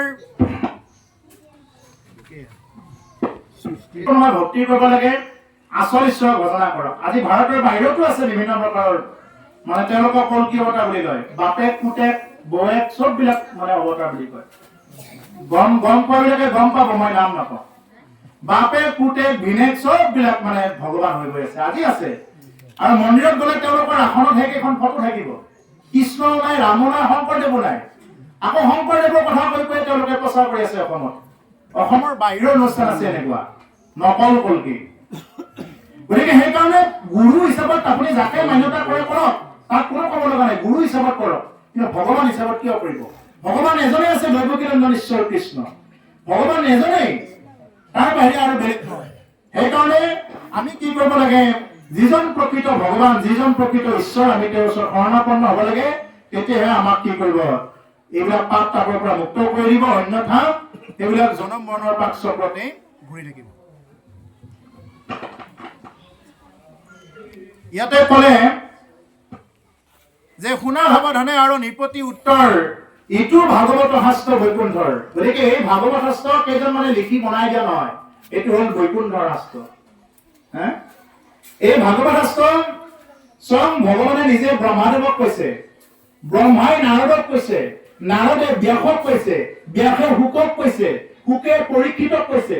এনেকে ক্ৰমে ক্ৰমে আহিহে এই ভাগৱত আজি ভূমিত পৰিছে। গতিকে এই ভাগৱত এনেকে ইচ্ছা কৰিলে বোলে আমাক লাগে এইখিনিৰ পৰা নালাগে, এনেকে কাটি পেলোৱা বস্তু নহয়। গতিকে সেইকাৰণে ইয়াত যি আছে এইখিনি হ'ল কি প্ৰকৃত কথা। আতে মহাধৰ্ম একে নামেহে প্ৰখ্যাত, শ্ৰৱণ মাত্ৰকে কৰে কৃষ্ণ সাক্ষাৎ। আৰু এই ভাগৱত মহাধৰ্ম নামেহে প্ৰখ্যাত, ইয়াত বেলেগ একো নাই, কেৱল কৃষ্ণৰ নামেই আছে। বিশেষকে কৃষ্ণৰ নামৰ বাহিৰে আৰু ইয়াত বেলেগকে একো নাই। সেইকাৰণে কৈছে শ্ৰৱণ মাত্ৰকে কৰে কৃষ্ণ সাক্ষাৎ। যদি কোনোবাই শ্ৰৱণ কৰিব পাৰে, কাণেৰে যদি কোনোবাই শুনিব পাৰে, তেতিয়াহ'লে কৃষ্ণ সাক্ষাৎ কৰিব পাৰে। ভাগৱত যদি কোনোবাই এনেই মানে যদি খুব সুন্দৰকৈ তেওঁ য'তে নাথাকক কিয়, যদি ভাল শ্ৰদ্ধা সহকাৰে যদি শ্ৰৱণ কৰে, আৰু শ্ৰৱণ যদি কৰিব নোৱাৰে, তেওঁ কেতিয়াও ঈশ্বৰৰ সাক্ষাৎ নাপায়। কিন্তু কাণেৰে কি ঈশ্বৰৰ কথাটো শুনিব ইচ্ছা নকৰে? কাণেৰে যদি কাৰোবাৰ যদি বেয়া কথা আলোচনা কৰিছে, এইটো খুব ধুনীয়াকে শুনিব।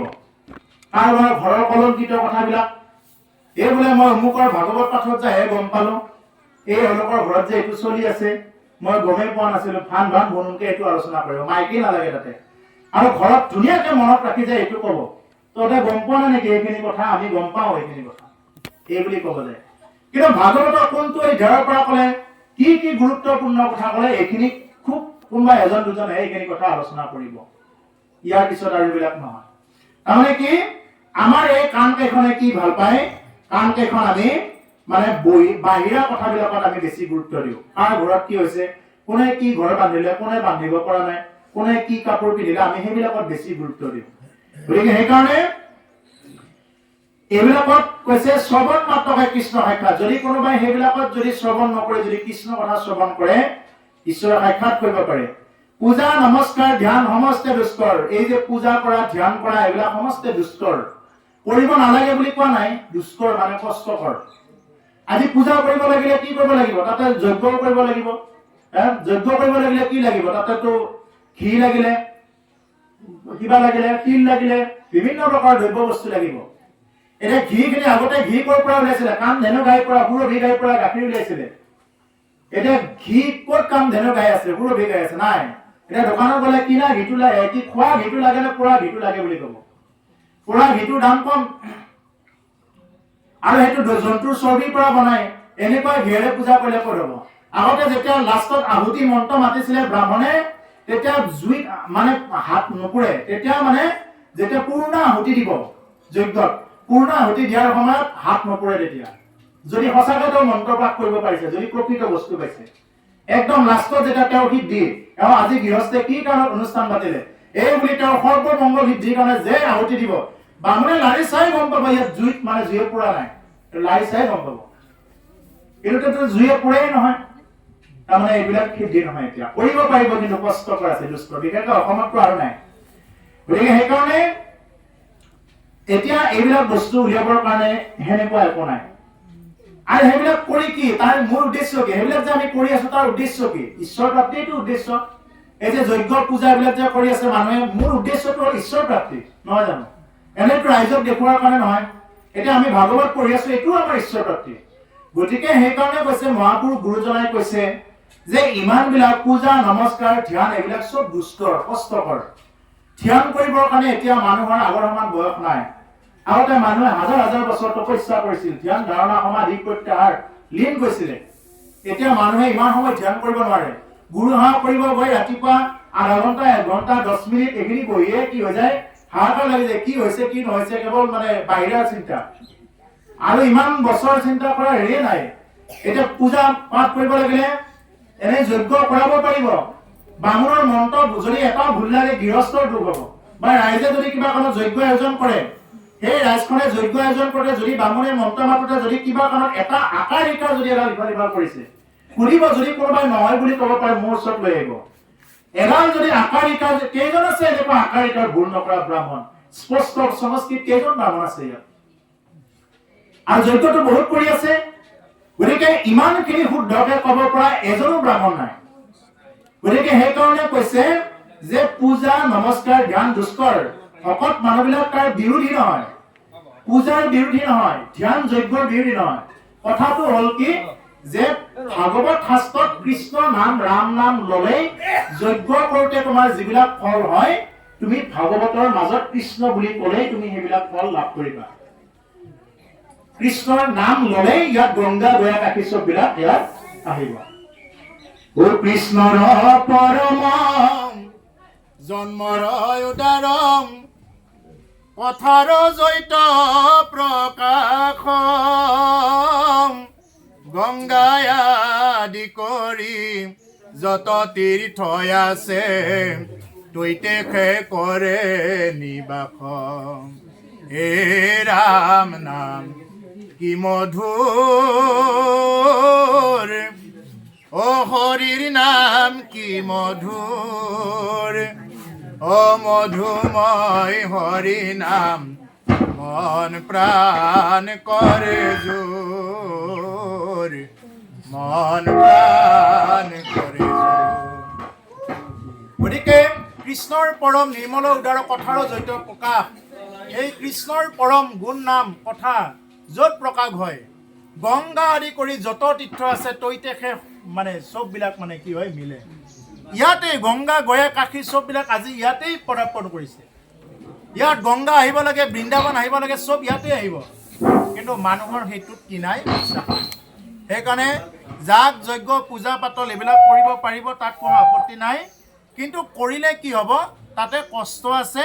আৰু আপুনি যদি কৰে তেতিয়াহ'লে যিয়ে সংস্কৃত শুদ্ধকৈ জানে, কোনোদিন মাছ মাংস নোখোৱা তেনেকুৱা ধৰণৰ বিপ্ৰ বিচাৰিব, আৰু কোনো মানে সুৰভি গাইৰ পৰা গাখীৰ আনিব, আৰু এই তিলত কোনো সাৰ চাৰ নিদিয়া তিলবিলাক যোগাৰ কৰিব, আৰু অন্তত 12 বছৰ হাল বোৱা এটা ঠাই বিচাৰিব। 12 বছৰ একেৰাহে যি ভূমিত নেকি হাল বাই আছে, জনক ৰজা সেইকাৰণে হাল বাইছিল, তাতে সীতাক পোৱা নাছিল জানো?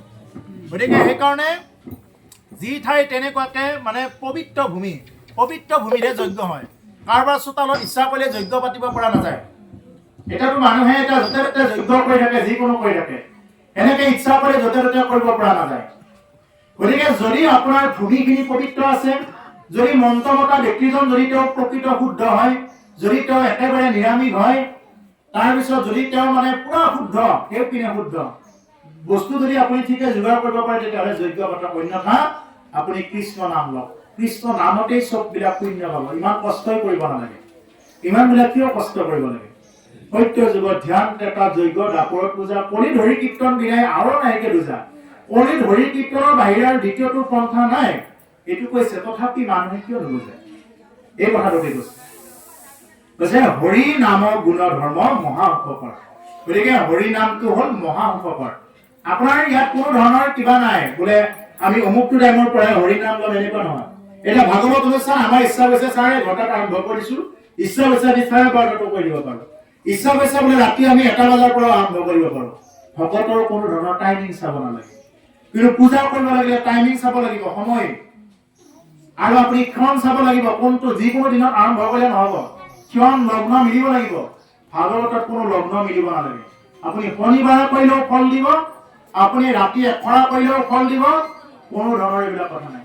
ৰাম নাম কৃষ্ণ নাম আপুনি যদি য'তেই আপুনি পবিত্ৰ অপবিত্ৰ যি স্থানতে নাথাকক কিয়, যদি সেই স্থানত যদি আপুনি ৰাম নাম কৃষ্ণ নাম লৈ থাকে, সেই স্থানতো ল'ব পাৰে, এনেকুৱা কোনো ধৰণৰ কথা নাই।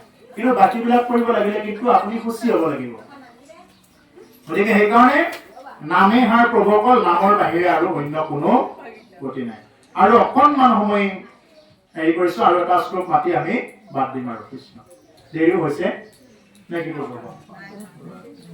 এইটো নাযায়, দেৰি লাগিব, এইখিনিতে বাজৰ বহুত দেৰি নাযায়। ৰাতি বৃদ্ধ সমস্ততে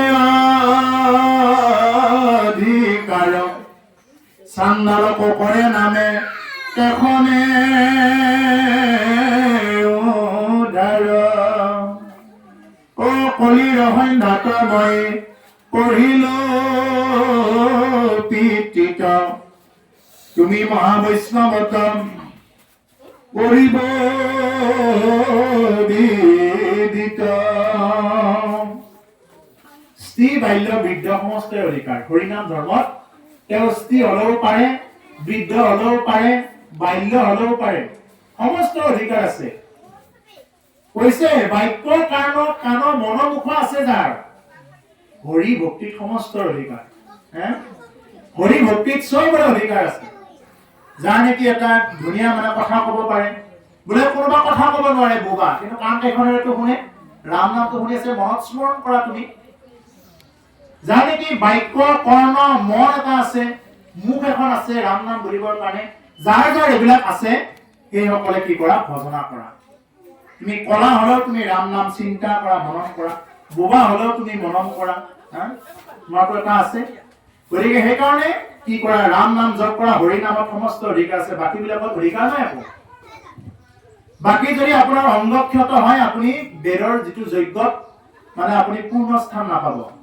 পূৰ্ণাহুতি দিয়াৰ সময়ত এইবিলাক পুৰা চাব এইবিলাকত নাপাব মানে যদি তেওঁ পুৰা পঙা পূজা এনেকুৱা ধৰণৰ যদি দিব্যাংগ থাকে তেতিয়াহ'লে সেইবিলাকত কি নাপাব সেইবিলাক যজ্ঞৰ পূৰ্ণাহুতি তেতিয়া নহ'ব গতিকে সেইকাৰণে পূৰ্ণাহুতি বা সেইবিলাকত হ'বৰ কাৰণে বা ভক্তিটো ঠিকমতে যাবৰ কাৰণে আমাৰ কি ভাগৱত ধৰ্মত স্ত্ৰী বাল্য বৃদ্ধ কাৰো কথা নাই সমস্তই নাম নাম ল'ব পাৰে আনকি চণ্ডালকো কৰে নামে কেখনে উদ্ধাৰ চণ্ডালো যদি কোনোবা থাকে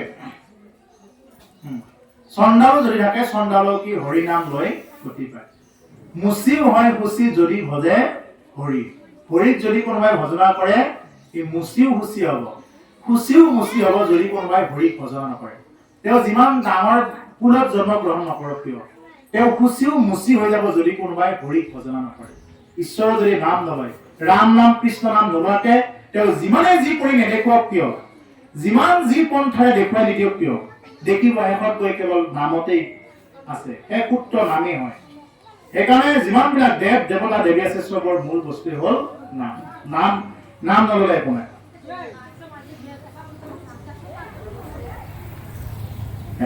কলিৰ সন্ধ্যাত মই পঢ়িলো পিতৃত তুমি মহাবৈষ্ণৱত কৰিব বিদিত প্ৰশ্নলৈ উত্তৰ দেও সাৱধান কৃষ্ণৰ নাম একে জানা পৰম কল্যাণ নামে হাতে যাৰ যেন মতয় অভিলাষ জীৱা মুখ চাহে বৈকুণ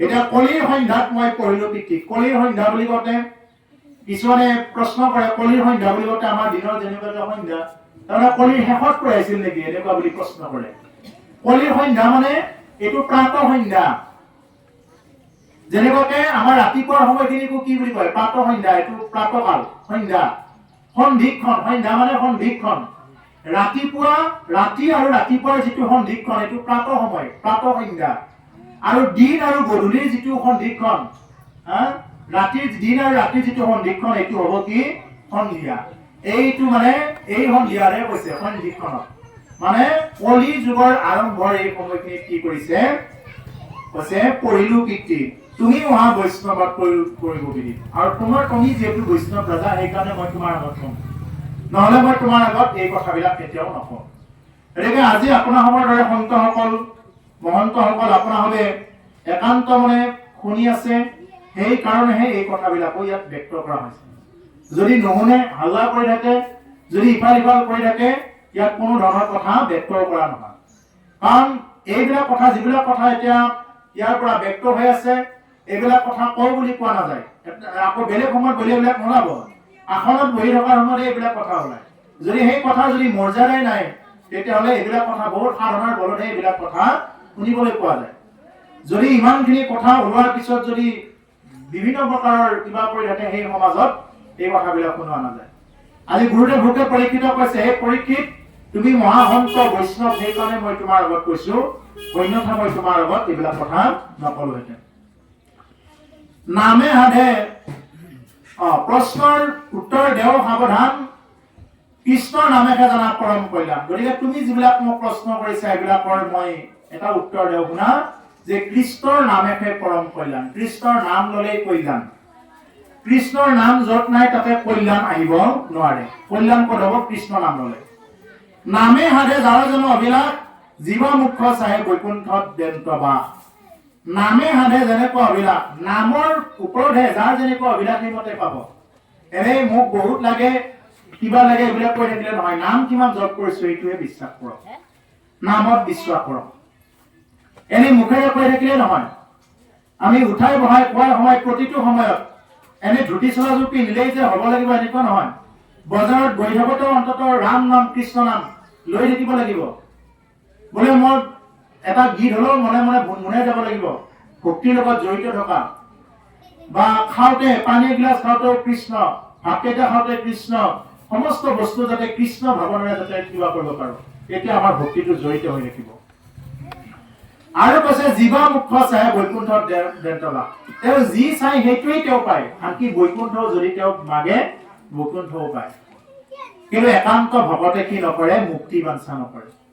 ভকতে প্ৰথমতে কি বাঞ্ছা কৰে? প্ৰথমতে ভক্তি কৰিব অহাবিলাকে বিভিন্ন প্ৰকাৰৰ বোলে মোক ইটো লাগে সিটো লাগে এইবুলি ভক্তি কৰে।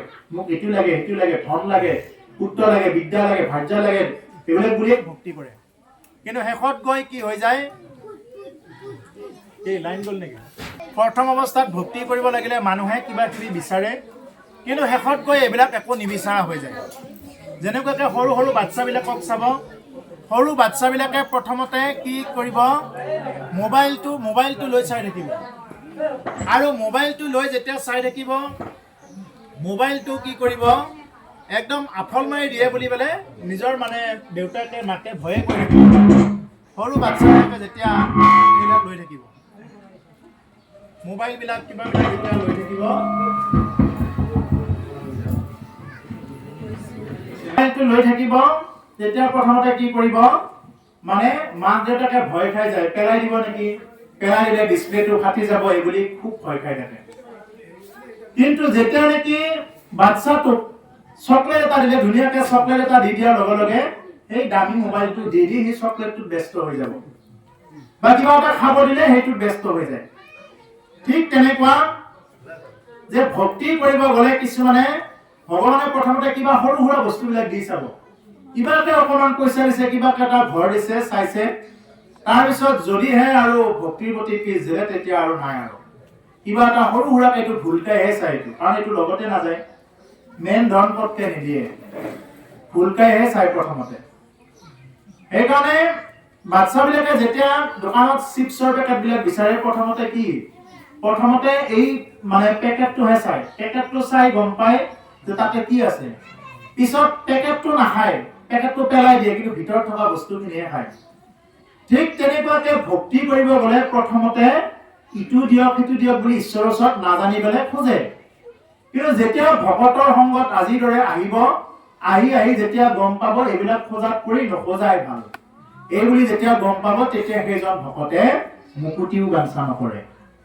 ও মুক্তিত নিস্পৃহ যিটো, সেই ভকত নাম ৰসময়ী মাগুহ ভগৱতী, সমস্ত কমনি নিজ ভকতৰ অৱশ্য ভজু হেমদেৱ যদুপতি। যি ভকতে মুক্তিও বাঞ্ছা নকৰে, যি ভকতে মুক্তিও বাঞ্ছা নকৰে, সেই ভকত কিমান উচ্চ খাপৰ হ'ব লাগিব। আজিকালি আকৌ সেৱাকাৰী বোলে আমাৰ ল'ৰাটোৰ কাৰণে এটা সেৱা, আকৌ অমুকৰ কাৰণে এটা সেৱা, এইবিলাক কৰিব নালাগে। কি কৰে ঈশ্বৰে জানিব, তেওঁৰ অন্তৰ্যামী চববিলাক জানে। আমি কিয় সেৱা লৈছো, আজি আমি বহি ইয়াতে কি ভাবি আছো, কি চিন্তা কৰি আছো, আমি ভাল মনেৰে আহিছো নে বেয়া মনেৰে আহিছো, গৃহস্থে ভাগৱত অনুষ্ঠান কেনেকে পাতিছে, এইটো ঈশ্বৰে চব জানে। যেনেকুৱাকে বাচ্চাটোৱে কান্দাৰ লগে লগে মাকে জানে, সৰু বাচ্চা এটাই কোৱা কোৱা কৰি কান্দে, মাকে জানে এতিয়া গাখীৰহে খাব নে পানীহে খাব নে টোপনিহে যাব নে পেচাবহে কৰিছে নে পায়খানাহে কৰিছে, মাকে জানে। ঠিক তেনেকুৱা আমিও ঈশ্বৰৰ সন্তান। আমি মাত্ৰ ঈশ্বৰৰ ওচৰত কান্দিব লাগে ভাষাৰে।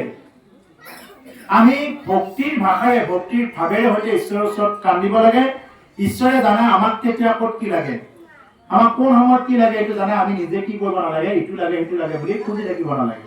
এইটো ঈশ্বৰে য'ত যেতিয়া যি দিব লাগে দি থাকিব। হে ৰাম জ্ঞানৰ জানিবা হৰি নামে মুখ্য ফল, নাহিকে নামত পৰে পৰম মংগল, চাৰিও বেদৰ সাৰ এইকে নিশ্চয়, জানি পৰীক্ষিত তুমি তেজীও সংশয়। জ্ঞানৰো জানিবা হৰি নামে মুখ্য ফল। তুমি যিমান জ্ঞানীয়ে নোহোৱা কিয়, জ্ঞানৰ মূল ফলটোৱে হ'ল হৰি নাম। তুমি চব জানিলা, একদম শাস্ত্ৰ পুৰাণ চব বিলাক শ্লোক জানিলা, কিন্তু তুমি পণ্ডিত হ'ব পাৰা কিন্তু ভকত হ'ব নোৱাৰা। পণ্ডিত হ'ব পাৰে কিন্তু ভকত হ'ব নোৱাৰে। ক'ত কি আছে, তুমি গীতাত ক'ত কি আছে, ভাগৱতত ক'ত কি আছে, গোটেই কিবা কৰিব পাৰা, কিন্তু যদি তুমি ৰাতিপুৱা উঠি গুৰু সেৱাই নকৰা, যদি তুমি ভগৱতৰ মান্যতাই নকৰা, যদি তুমি মুখেৰে কিছুমান কোৱা আৰু খোৱা এইবিলাক যদি বাদ দিব পৰা নাই, এৰাই চলিব পৰা নাই, সংস্কাৰী কৰি তুলিব পৰা নাই নিজকে, তেতিয়াহ'লে এইবিলাক কেৱল কোৱাই চলিব, এইবিলাকে জীৱনত কোনো ধৰণৰ কাম নকৰিব। সেইকাৰণে ভাগৱত ধৰ্মটো আমাক বাস্তৱভাৱে কৰিব দিছে।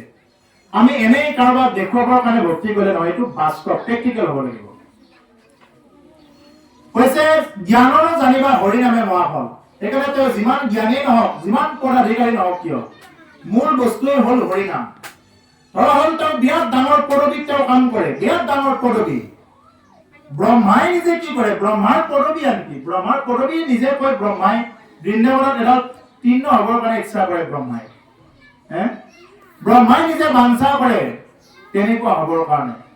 গতিকে এইবিলাক একো কাম নাই।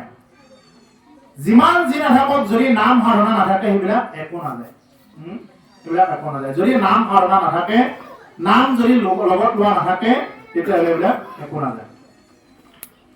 চাৰিও বেদৰ সাৰ এইকে নিশ্চয়। এতিয়া চাৰিখন বেদৰ সাৰটো এতিয়া ইয়াতে কৰে। চাৰিখন বেদে মোৰ কথাকে কয়, উদ্ধৱকো কৈছে, হে উদ্ধৱ, চাৰিখন বেদে মোকেই বখানে বুলি কৈছে। চাৰি বেদে কেৱল মোকেই কয়, মোৰ নামেই ল'ব কয়। চাৰিখন বেদে বেলেগটো কি কৈ আছে, ঈশ্বৰৰ নামেই ল'ব দিছে। যদি আপুনি ঈশ্বৰৰ নাম লৈ আছে, তেতিয়াহ'লে সংশয়নো কি হ'ল? আপুনিয়ে চাৰিখন বেদ জনা হ'ল, চব জনা হ'ল, বেলেগ আৰু একো কথা নাই। খালি নাম, যি নাম ভাল লাগে, ৰাম নাম, কৃষ্ণ নাম, হৰি, মাধৱ বা গুৰুৰ পৰা যি নাম পাইছে, যি নাম প্ৰাপ্ত হৈছে গুৰুৰ মাধ্যমত, সেই নাম আমি কি কৰিব লাগে, স্মৰণ কৰিব লাগে। নামেহে কীৰ্তি দিব, নামৰ বাহিৰে বেলেগ গতি নাই।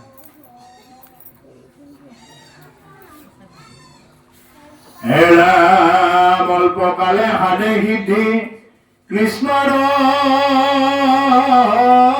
ভকতি, দুই দণ্ডে পাইলা গতি, খতংগ নিপতি, দানৱ কনক জিনি নিপতি পূৰ্বতম, ও দেৱতাক ৰক্ষা কৰি আছিলে স্বৰ্গত,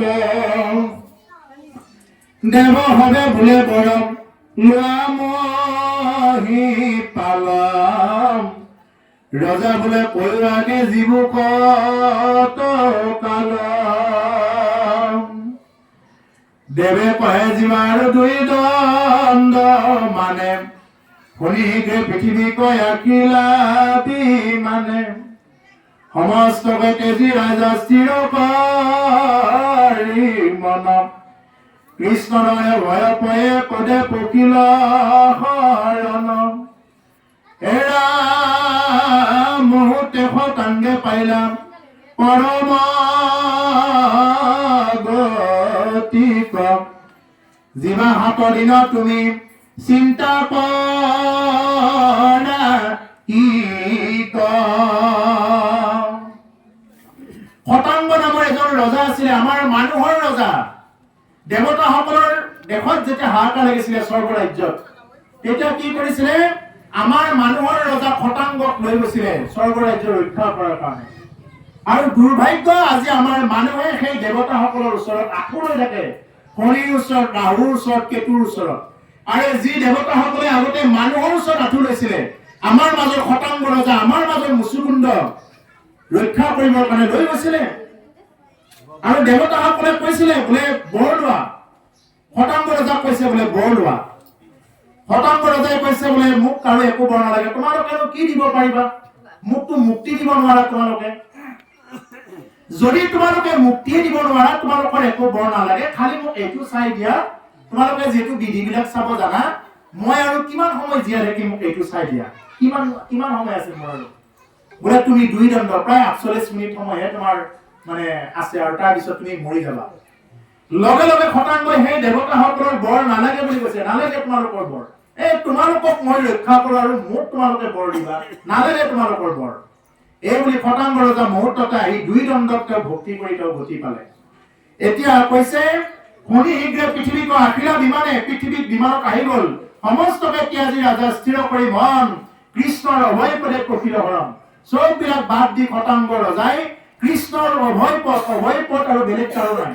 অভয় পদ সেইকাৰণে শিৱক অভয় পদ বুলি নকয়, ব্ৰহ্মাৰ অভয় পদ বুলি নকয়, পাৰ্বতীৰ অভয় পদ বুলি নকয়, দুৰ্গাৰ অভয় পদ বুলি নকয়। কয় নেকি কোনোবাই? নকয়। তেওঁলোকে অভয় দিব নোৱাৰে, এনে তেওঁলোকৰ কিবা কিবি ধন সম্পত্তি দিব পাৰে, অভয় দিব নোৱাৰে। অভয় কেৱল আৰু কেৱল কৃষ্ণ দিব পাৰে। সেইকাৰণে কৈছে অভয় পদে প্ৰকৃত হৰণ। হৰণ মানে কি? হৰণ মানে সশৰীৰত ৰমণ কৰা, নহতে আনন্দ। আমাৰ এইটো হল সশৰীৰ। আজি হাঁহি আছো, কবওতো নোৱাৰো কালি বা কি আছে হাঁহি। এইটো হল সশৰীৰ। এই সশৰীৰত ৰাম নামে ৰমণ কৰিব লাগিব। ৰাম নামে ৰমণ কৰিব লাগিব। ৰাম নামে যেতিয়ালৈকে ৰমণ কৰিব তেতিয়ালৈকে আপুনি আনন্দ পাব। আৰু ৰাম নামে ৰমণ যদি নকৰে তেতিয়াহলে প্ৰকৃত খোলা হাঁহি মাৰিব নোৱাৰিব। আপোনাৰ বহুত ঐশ্বৰ্য বিভূতি থাকিব পাৰে এই সংসাৰৰ, খোলা হাঁহি কেতিয়াও মাৰিব নোৱাৰিব। মুখত এটা নহয় এটা কি চিন থাকিব, এইটো মানে এটা নহয় এটা ছায়া চিন থাকিব এটা। গতিকে সেইকাৰণে খোলা হাঁহি মাৰিবৰ কাৰণে তেওঁ ভক্তিৰ লগত যুক্ত হ'ব লাগিব। ভক্তি এনে নকৰে, জীয়াই থকা দিনকেইটাত সুখে আনন্দত থাকিবৰ কাৰণে মানুহে ভক্তি কৰিব লাগে। গতিকে ভক্তিটো কিবা দেখুওৱা বস্তু সেইকাৰণে নহয়। বহুতে শতাংগে পাইলা পৰম গতি। পৰম মানে সুপ্ৰিম, ইয়াতকে নাই আৰু। যেনেকৈ আমাৰ হাইকোৰ্ট থাকে, হাইকোৰ্টৰ ওপৰত সুপ্ৰিম কোৰ্ট থাকে। হাইকোৰ্টে কাৰোবাক যেনিবা কিবা এটা ফাঁচীৰ অৰ্ডাৰ দিলে, কিন্তু সুপ্ৰিম কোৰ্টে যদি সেইটো নাকচ কৰি দিছে, এইটো আৰু সুপ্ৰিম কোৰ্টৰ ওপৰত ক'ব লগা নাই। গতিকে সেইকাৰণে যে সুপ্ৰিম যি নেকি পৰম গতি, যি নেকি গতিৰো গতি, পৰম গতি, য'ত গলে আৰু পুনৰ আহিব নালাগে, য'ত আৰু জন্ম মৃত্যু নাই, দিন ৰাতি নাই, বেমাৰ আজাৰৰ কথা নাই, কেৱল হৰি নাম কীৰ্তনত য'ত থাকে বৈকুণ্ঠ ধাম। এই বৈকুণ্ঠ ধামত কি পালে? শতাংগ ৰজাই গতি পালে। যিমান হাতৰ দিনত তুমি চিন্তা কৰা কি কম। পৰীক্ষিতক কৈছে, হে ৰাজন, যদি শতাংগ ৰজাই মুহূৰ্ততে গতি পালে 48 মিনিট সময়ত, তুমি কিয় গতি নাপাবা? তোমাৰতো 7 দিন সময় আছে, তুমি কিয় গতি নাপাবা? তুমি নিশ্চয় গতি পাবা। গতিকে আপোনাৰ হ'ব আমাক প্ৰতিভাৱে কৈছে কথাটো যে আমিতো বৰ্তমান জীয়াই আছো, এটাতো অন্তত বিশ্বাস আছে অহাকালিলৈ থাকিম বুলি, পৰহিলে বা কিছু বছৰ থাকিম বুলি অন্তত কিবা এটা বিশ্বাস আছে। কি হয় নাজানো, কিন্তু যদি আছে তেতিয়াহ'লে ইমান দিনৰ পৰা ভক্তি কৰি আছা, কিয় উদ্ধাৰ নহব? যদি পৰীক্ষিতক গতি দিছে আপোনাক মোক নিদিব কিয়? কিন্তু আমি পৰীক্ষিতৰ দৰে, পৰীক্ষিতৰ নিচিনাকে আমি শুনিব লাগিব। আমি যদি শুনাৰ দৰে শুনিব নোৱাৰো, এইবিলাক কথা কেৱল ৰস পাই থাকিব পাৰিব, কিন্তু তাৰ পৰা কোনো ধৰণৰ কাম নহব। গতিকে ভাগৱতৰ ৰসবিলাক লৈ আমাৰ জীৱনত এইবিলাক প্ৰেক্টিকেল কৰিব লাগিব। এই পাঠটো শেষে হ'ল, এতিয়া মাতি শেষ কৰি দিম। কৃষ্ণ এৰাম এই বুলি ধৰি পঢ়িলা ধাৰণা যোগ মুনি, যাক কহি আছে হৰি ব্ৰহ্মা পুনি। সংসাৰত ৰম পথ আছে অসংঘাত, অনেক বিঘিনি তাতো দুষ্কৰ ঘাত। শ্ৰৱণ কীৰ্তন কৰি কৃষ্ণ কয় ৰাধে, ও মহামুখ্য দেৱ বিঘিনি নাও বাদে ৰাম হৰি ৰাম ৰাম ৰাম ৰাম কৃষ্ণ। এতিয়া শেষত কৈছে এই বুলি পঢ়িলা ধাৰণা যুগমুনি। এই বুলি গোটেই ধাৰণাবিলাক কি কৰি আছে? ৰজা পৰীক্ষিতৰ ওচৰত শুকমুনিয়ে দি আছে এই কথাবিলাক শুকমুনিয়ে ইচ্ছা কৰিলে ৰজা পৰীক্ষিতৰ আগত এটা যজ্ঞ কৰিব পাৰিলেহেঁতেন এটা তপ কৰি দেখুৱাব পাৰিলেহেঁতেন দান কৰিব ব্ৰত কৰিব কিবা উপদেশ দিব পাৰিলেহেঁতেন কিন্তু তাকে নকৰি কি কৰিছে ৰজা পৰীক্ষিতক কেৱল আৰু কেৱল ভাগৱত কথা কৈ শুনাইছে কিয় শুনাইছে ভাগৱত কথা এইকাৰণে শুনাইছে যে কলি যুগত আৰু অন্য বেলেগ আৰু একো গতি নাই কেৱল ভাগৱত যদি শুনাৰ দৰে কোনোবাই শুনিব পাৰে ভাগৱতৰ কথাবিলাক যদি কোনোবাই লোৱাৰ দৰে জীৱনত ল'ব পাৰে তেওঁৰ ইহ জীৱনত তেওঁৰ আনন্দত থাকিব পাৰিব সুখ আৰু আনন্দ এই দুটা বেলেগ বেলেগ বস্তু প্ৰভাৱ সুখ মানে ধুনীয়াকৈ এটা ঘৰ বান্ধিলো এইটো এটা খন্তেকীয়া সুখ বোলে গাড়ী এখন ল'লো এইটো খন্তেকীয়া সুখ বোলে গাড়ীখন কৰবাত লাগি গ'ল কৰবাত অলপমান আঁচুৰ খাই গ'ল এইটো সুখটো ইমানতে অন্ত পৰে বোলে ভূমিকম্প দিলে অলপ ফাট মেলি গ'ল সুখটো ইমানতে অন্ত পৰে কিন্তু আনন্দটো আনন্দৰ পৰা পৰমানন্দ গতিলৈ যাব পাৰে আনন্দৰ পৰা পৰমানন্দ গতিলৈ যাব পাৰে যদি কোনোবাই ভক্তি কৰিব পাৰে সেইকাৰণে সুখ আৰু আনন্দ এই দুটা বেলেগ বেলেগ বস্তু মানুহে সুখকে আনন্দ বুলি ভাবে আনন্দকে সুখ বুলি ভাবে এনেকুৱা নহয় আনন্দ কেৱল আনন্দ ব্ৰহ্মৰ ওচৰত আহিলে আনন্দ পাব অন্যথা আপুনি ভাবিব পাৰে বোলে মই গাড়ী এখন ল'লে আনন্দ পাম নেকি লোৱাবিলাকক সোধকচোন তেওঁ কোনো হাঁহি মাৰিব পাৰে নেকি যদি ভক্তিৰ লগত যুক্ত থকা নাই এটাৰ পিছত এটা টেনচনে তেওঁ খাই আছে আপুনি ভাবে নেকি বোলে বহুত ওখ অট্টালিকাত থাকে তেওঁ ভালত আছে নাই এইবিলাক মিছা কথা আৰু ভাবে নেকি জুপুৰিত আছে তেওঁ টোপনি নাহে ৰাতি বুলি ভাবে নেকি নাই তেওঁ নাচ বজাই বজাই শুই থাকে তাৰমানে সুখ শান্তি ল'ব জানিছে সেইকাৰণে সন্তোষম পৰম সুখম সন্তোষেই পৰম সুখ অসন্তোষিয়া মানুহৰ কোনোদিন সুখ নাই আম্বানী কুলেছে কিমান টকা পায় আম্বানী কুলেছে কোনোবা দিনা নাই কুলোৱা সেইকাৰণে এইবিলাক একো কাম নাই যিমানে যি নহওক ভগৱানে যি দিছে এইখিনিক লৈ সুখত থাকিব আনন্দত থাকিব ঈশ্বৰৰ নাম লৈ থাকিব খোলা হাঁহি মাৰি থাকিব কোনো জীৱক কষ্ট নিদিব কোনো মানুহক কষ্ট নিদিব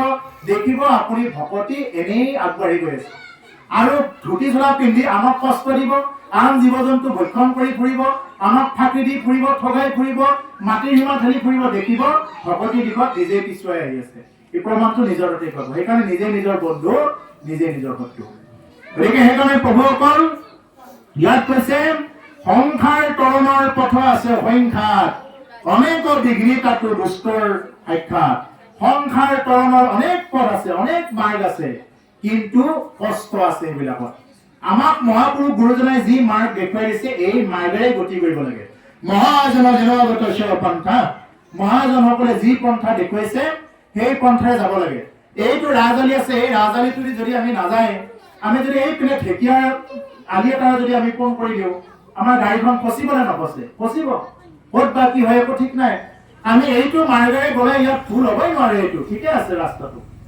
ঠিক তেনেকুৱা মহাপুৰুষ গুৰুজনাই কৈছে মাৰ্গ বহুত আছে আমি যদি কলাইগাঁৱলৈ যাব লাগে কলাইগাঁৱলৈ গ'লে এনেকে ঘূৰিও যাব পাৰিম এনেকে ঘূৰিও যাব পাৰিম আকৌ সেনেকে টেংকি ঘাট হৈ আকৌ একবাৰ টঙলা হৈ ঘূৰিও যাব পাৰিম কিন্তু সময়খিনি মেনেজ কৰিব লাগিলে যিহেতু আমাৰ সময় কম মনুষ্য জীৱনৰ সময় কম 100 বছৰ মনুষ্যৰ আয়ুস বৰিষ্ঠ হতেক সংখ্যাত মানুহৰ আয়ুসটো দেখাতহে 100 বছৰ আজিকালিতো 100 বছৰ বহুত থাকিবই নোৱাৰে তথাপি ধৰিছে 100 বছৰ 100 বছৰৰ ভিতৰত কি হৈ যায় আধা যায় নিদ্ৰা আধা টোপনি মাৰতে যায় তাৰমানে ৰাতিটো 24 ঘণ্টাৰ ভিতৰত 12 ঘণ্টা এনেকুৱা টোপনি মাৰে দিনত মাৰাখিনি কিন্তু আকৌ এক্সট্ৰা দিনত যিখিনি টোপনি মাৰিলে এইটো এক্সট্ৰা টোপনি এইটো ৰাতি মাৰাখিনিহে হিচাপ কৰিছে তাৰ আধা যায় খেলোতে উমলোতে তাৰপিছত আধা যায় টকা কামাতে কিবা কৰোতে লাষ্টত যায় বুঢ়া বয়স আহি পাই তিনিমূৰীয়া ভাস্তু দি তুমি এতিয়া গাহে ধোৱা না কি কৰিবা চলি পলিহে কথা নুশুনে ক'ত যাম ক'ত নাযাম লাগি পৰে ৰাতিপুৱা গা ধুব উঠিব ঠাণ্ডা লাগিব বাঘ বিষ এইবিলাকে খাই মাৰিলে তেতিয়া এই পুৰঞ্জন একখানৰ চতুৰ্থ স্কনত কৈছে তেতিয়া জৰা ৰাক্ষসে ধৰিব জৰা নামৰ এটা ৰাক্ষসে ধৰে যি ভৰি দুখনে তুমি পাহাৰ বগাই দিব পাৰিছিলা সেই ভৰি দুখনে তুমি বাৰান্দাৰ কাঠিত উঠোতে তোমাক ভয় লাগিব 2-4 জনে তুলিহে তোমাক তুলি দিব লাগিব তথাপি ভয় লাগিব পৰিয়ে যাও নেকি বুলি বলে ভয় লাগিব যি চকু কেইটাৰে তুমি 2 মাইল 3 মাইল আঁতৰলৈ দেখা পাই আছা সেই চকুৰে তুমি ওচৰত কোনবা ৰলে কোননো বাপা বুলি দিব লগা হ'ব গতিকে সেইকাৰণে এইবিলাক টেষ্ট থাকোতেই দেহত টেষ্ট পানী থাকোতেই তুমি ভক্তি কৰা ইয়াৰ বাহিৰত এদিন মই বুঢ়া হ'ম এদিন মই দাঁত চাঁত সৰিব সেইদিনা মই চববিলাক খাব বাদ দিম আজি দাঁত আছে ডেকা চেঙেৰা আছে মাছে মাংস জাকে পাই খাওঁ এইবিলাক আশা লাহে লাহে এৰাই চলক একেদিনে নহয় লাহে লাহে এৰিব পাৰিব ক্ৰমে ক্ৰমে সিও হৈ উত্তম বুলি কৈছে নেমি নৱবিদ্যাম্বৰত কৈছে খুব সুন্দৰ কথা কৈছে একাদশ স্কন্ধত। ক্ৰমে ক্ৰমে ভকতি উত্তম হ'ব কেতিয়া, যেতিয়া আজিৰ দৰে আমি সদায় আহি থাকিম। এতিয়া বোলে শ্ৰৱণ কীৰ্তন কৰি কৃষ্ণক আৰাধে মহামুখ্য সাধে একো বিঘ্নে নবাধে। যদি কোনোবাই শ্ৰৱণ কৰিব পাৰে, কীৰ্তন কৰিব পাৰে, কৃষ্ণক আৰাধে, যদি কোনোবাই এনেকুৱাকে শ্ৰৱণ মানে কাণেৰে শুনা, কীৰ্তন মানে চাপৰি বজোৱা, কাণেৰে শুনিলে কি হ'ব? কৰ্ণমতে ভকতৰ হিয়াত প্ৰৱেশী হৰি দুৰ্বাসনা হৰে সমস্তই জলৰ যতেক মন যেহেন ভৰত কালে স্বভাৱতে নিৰ্মল হয়। যেনেকুৱাকে বাৰিষা পানীবিলাক লেতেৰা হয়, এতিয়া বাৰিষা পৰিলে চাবচোন পানীবিলাক লেতেৰা হৈ যাব ক্ৰমান্বয়ে, কিন্তু শৰৎকাল পৰাৰ লগে লগে নিজে নিজে পৰিষ্কাৰ হয়। এটা খাৱৈ পানীখিনিও পৰিষ্কাৰ হৈ যাব, যেন কোনোবাই ফিল্টাৰহে কৰি থৈ দিছে। ঠিক তেনেকুৱা আপুনি যিমান মায়া মোহৰ মাজত যিমান বিষয়ে নহওক কিয়, যেতিয়া আজিৰ দৰে সাধু সংগত আহি শুনিব, তেতিয়া দেখিব হৃদয়খন শান্ত হ'ব, মন কোমল হ'ব। কৰ্ণমতে ভকতৰ হিয়াত প্ৰৱেশ কৰি দুৰ্বাসনা হৰে সমস্তই। যিমানবিলাক বেয়া বাসনা, বেয়া ভাৱনা, বেয়া চৰিত্ৰ, কুসংস্কাৰ, কুনীতি ৰীতি এইবিলাক আছে, চববিলাক গুচি যাব। জলৰ যতে কমল যেহেন শৰৎ কালে স্বভাৱতে নিৰ্মল হয়। যেনেকুৱাকে শৰৎ কালত পানীবিলাক নিজে নিজে পৰিষ্কাৰ হৈ যায়, ঠিক তেনেকুৱাকে তোমাৰ অন্তৰখন নিজে নিজে পৰিষ্কাৰ হ'ব আৰু তোমাৰ ভাৱনা কৃষ্ণ ভাৱনাৰে যুক্ত হ'ব। আৰু কৃষ্ণ ভাৱনাৰে যুক্ত হোৱাৰ লগে লগে তুমি আৰু কোনো ধৰণৰ চিন্তা কৰিব লগা নহয়। সেইকাৰণে কেৱল প্ৰভু অকল নাম, নামৰ বাহিৰে আৰু অন্য গতি নাই। নাম ললে আপুনি তাবিজ জাপ তাবিজ একো ল'ব নালাগে, বিশ্বাস ৰাখক। কোনোবাই যদি আপোনাক এইখিনিতে কৈছো, যদি কোনোবাই কাৰোবাক শত্ৰু কৰি, কোনোবাই কাৰোবাক তেনেকুৱাকে মানে বিভিন্ন প্ৰকাৰৰ এইবিলাক জাপ তাবিজ লোৱা বিভিন্ন প্ৰকাৰৰ কৰিব পাৰে, মানে ঔষধ কৰা কিবা বুলি যে কয়, বিভিন্ন প্ৰকাৰৰ কৰিব পাৰে, এইবিলাক চব নোহোৱা হৈ যাব। যদি কোনোবাই কাৰোবাৰ ওপৰত তেনেকুৱা বশীকৰণ কৰি আছে, যিবিলাক নেকি একদম মাৰাই দিব পাৰে, মানে এনেকুৱাও আছে। যদি ভক্তিত নাথাকে, আৰু ভক্তিত থাকিলে যদি ঠিকে ঠিকে থাকে, তেওঁক কোনেও একো কৰি দিব নোৱাৰে। এইটো যিসকলে লৈ আছে তেওঁলোকে বুজিব, নামৰ বলত। গতিকে সেইকাৰণে যে নাম জপ কৰিলে তেওঁলোকে সেইবিলাক একো কৰিব লগা নহব, জীৱনটো শান্তিৰে উদযাপন কৰিব পাৰিব।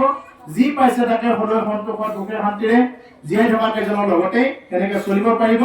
গতিকে প্ৰভুসকল, সেইকাৰণে শেষত এইটোৱে কৈ থৈ যাওঁ, এই যিমানখিনি আমি পঢ়িলো ইয়াৰ মূল বস্তুৱেই হ'ল নাম। গতিকে নামৰ বাহিৰে আৰু অন্য একো গতি নাই, যাতে আমি নামমুখী হৈ নাম লৈ আমি তেনেকুৱাকে যাতে আমি সদায় চলিব পাৰো। ৰাম নাম নামে গংগাৰ জল বুলি কৈছে। ৰাম নামেই হ'ল গংগাৰ জল। ইয়াত গংগাৰ জল যদি কোনোবাই এনেকে পানী অকণমান লৈ যদি কোনোবাই ৰাম বুলি খায়, এই গংগাৰ জল হৈ যাব। কৃষ্ণ বুলি যদি অলপ পানী খাই দিব পাৰে, সেই গংগাৰ জল হৈ যাব। গংগাত নগলেও সেইটো পাব ফল। গতিকে আমাৰ সেই ৰাম নাম পৰা বৈ আহিব লাগিব, হৃদয়ৰ পৰা বৈ আহিব লাগিব, তেতিয়া সেই নামে ক্ৰিয়া কৰিব। গতিকে প্ৰভুসকল, আপোনালোকৰ মাজত ইমান সময় আমি যেনেকে কৃষ্ণ কথা কৈ আমি থাকিলো ইমান সময়ে, গতিকে প্ৰভু ভগৱন্তৰ সমস্তকে কৃপা কৰক। প্ৰভু ভগৱন্তৰ কৃপাই যাতে আপোনালোক সমস্ত ধন্য হ'ব পাৰে। আজি গৃহস্থই যি উদ্দেশ্য আগত ৰাখি এই মহান অনুষ্ঠান ভাগ আয়োজন কৰিলে, গৃহস্থৰ মনোবাঞ্ছা পূৰ্ণ হওক, প্ৰভু ভগৱন্তৰ কৃপা কৰক, তাকে প্ৰভু ভগৱন্তৰ ওচৰত প্ৰাৰ্থনা ৰাখিছো। আৰু আকৌ কেতিয়াবা প্ৰভু ভগৱন্তৰ কৃপা কৰিলে পুনৰ কেতিয়াবা আকৌ দেখা হ'ব বুলি আশা ৰাখি আমি ইমানতে ভাগৱত পাঠ আৰু ব্যাখ্যা অনুষ্ঠান সমাপ্ত কৰিছো। কৃষ্ণ।